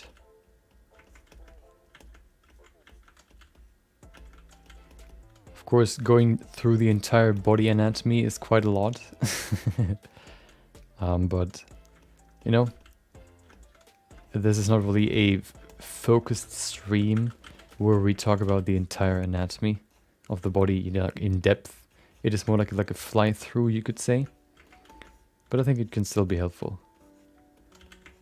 There you go. Oh yeah, the third triceps muscle is basically fused, you could say, with the big one on the inside. There's this one right here, and it kind of ends right there. And the rest of the triceps is just kind of attached down there. It's quite small. That's basically the third one down here.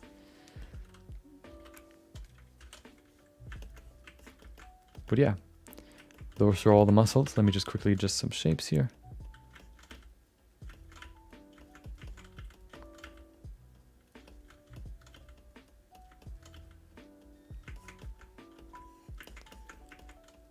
Now we can actually adjust the shapes to make him look more, you know, more, I guess, athletic rather than like a bodybuilder.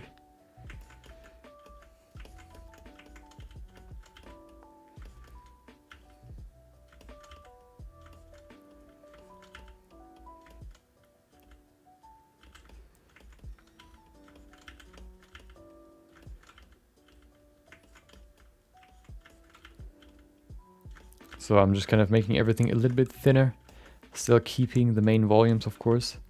That's the most important part. Okay, let's bring back the body. There you go. Look at him, looking like a transformer. We can probably bring the shoulders a little bit closer together. Let's bring everything a little bit closer here.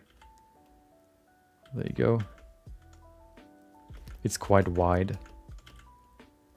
There you go. Of course, he's super defined right now. That's why he looks so crazy ripped. He looks like an action figure. Which he kind of is, but you know, he's supposed to look more realistic. The feet are probably a little bit too big.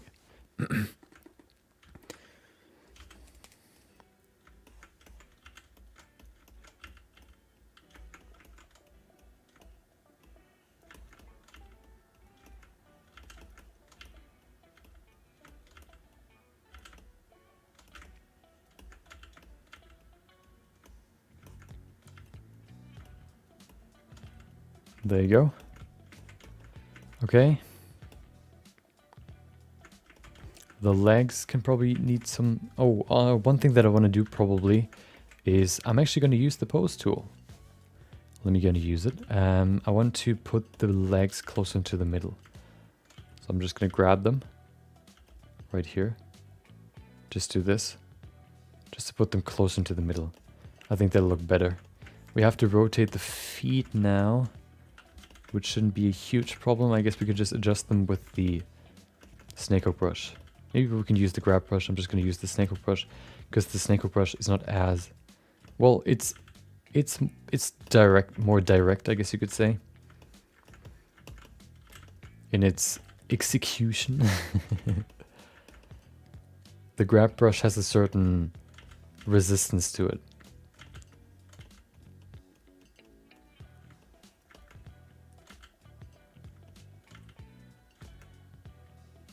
And you can also twist with the snakehook brush if you want to.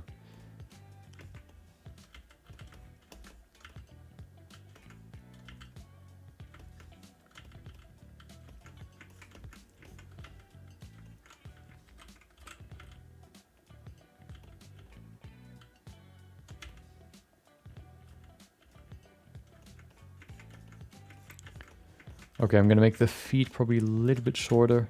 Now that we have the comparison to the upper arm. Actually, I think it works.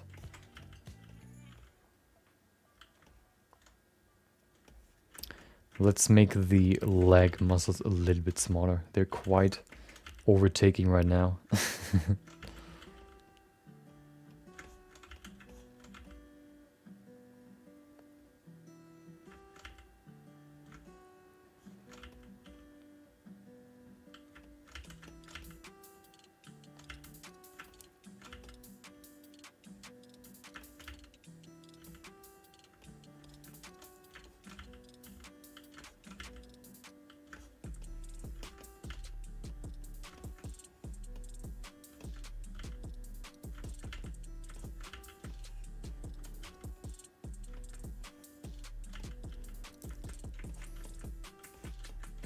Yeah, that definitely looks way better. Looks less like a comic figure, actually more like realistic proportions. The thigh muscles were a little bit too big. Now that we've adjusted it, looks way better.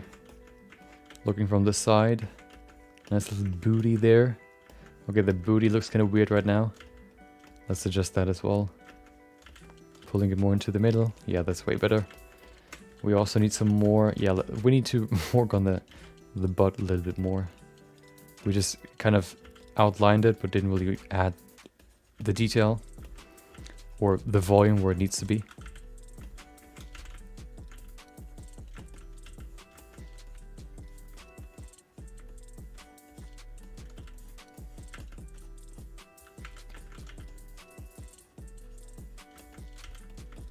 Okay.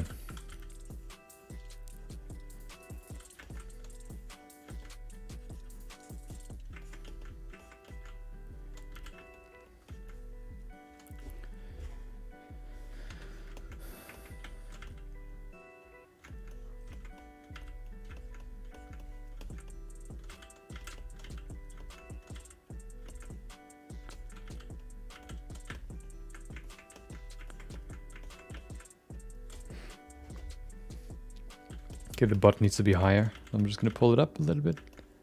Maybe we can pull down the crotch a little bit to kind of adjust it so that it works a little bit better. We see a weird line right here. I kind of want to fix that. Looks like it's kind of... Yeah, we just need a little bit more volume here. There you go.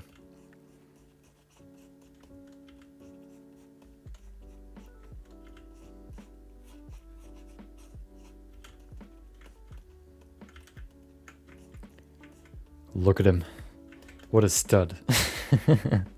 Okay. Yeah. Let me see. We can probably make the hips a little bit thinner. We can probably make the shoulders a little bit thinner.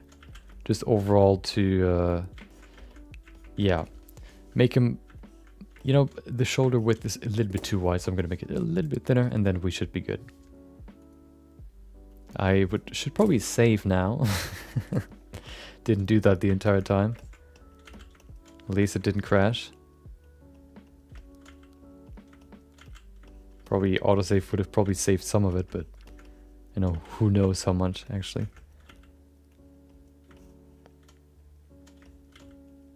Okay.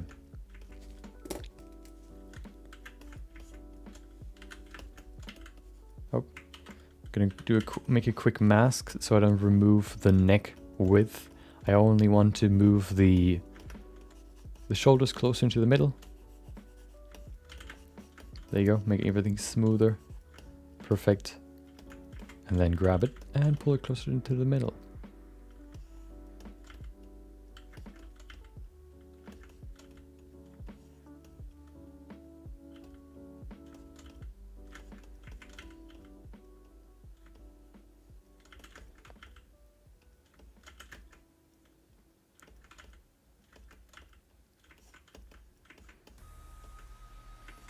We could, of course, detail the abs if we wanted to.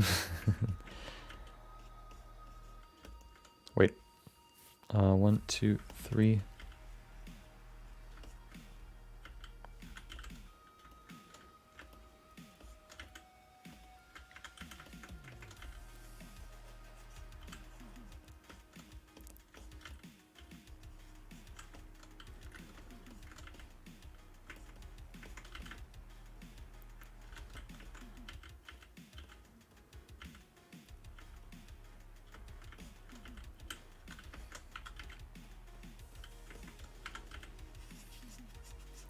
So one way now that we have the muscles to make it look softer, of course, we could smooth it, or we could add a layer of fat.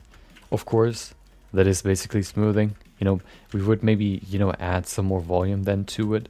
But I think this character can be quite lean, so I'm probably not going to do that. I'm just going to smooth everything out a little bit so it doesn't look like completely ripped out of oblivion, out of existence. But, you know, also not too smooth. You know, it's still supposed to be a fit character.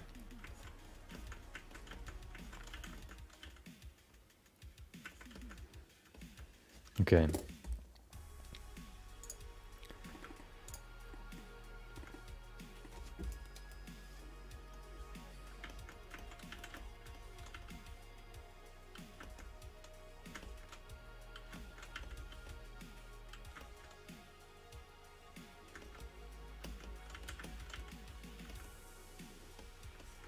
There you go. I think that works quite well. Look at him.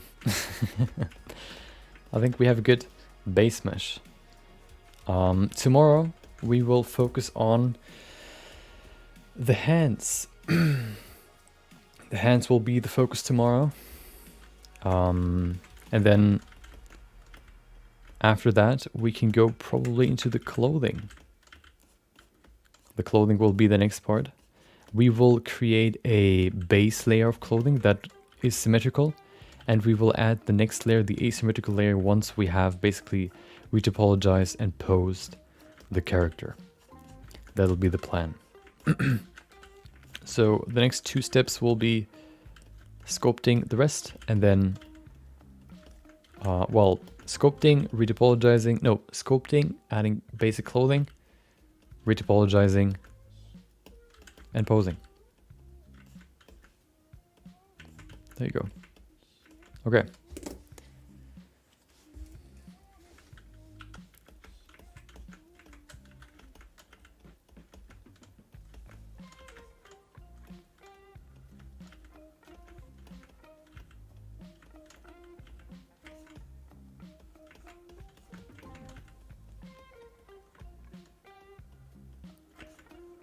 Yep, perfect. Save that there. Okay. So we're going to continue working on this, of course. Probably tomorrow, you know. Hope you enjoyed today's stream. Today's stream was probably quite informative when it comes to anatomy and all that stuff. Yeah, you know, that's just, you know, part we have to get through the entire body. So I decided, or, you know, I think it's probably good to just do that in one go. The basic, you know, basic shapes, or the basic, you know, body composition, you could say. Maybe we'll go into more depth at some point. But this will be it for today. Hope you enjoyed today's stream. Thank you for joining. Thank you for listening, watching, chatting, or just being here. Hope you enjoyed the rest of your day. Maybe I'll see you next time. Until then, take care.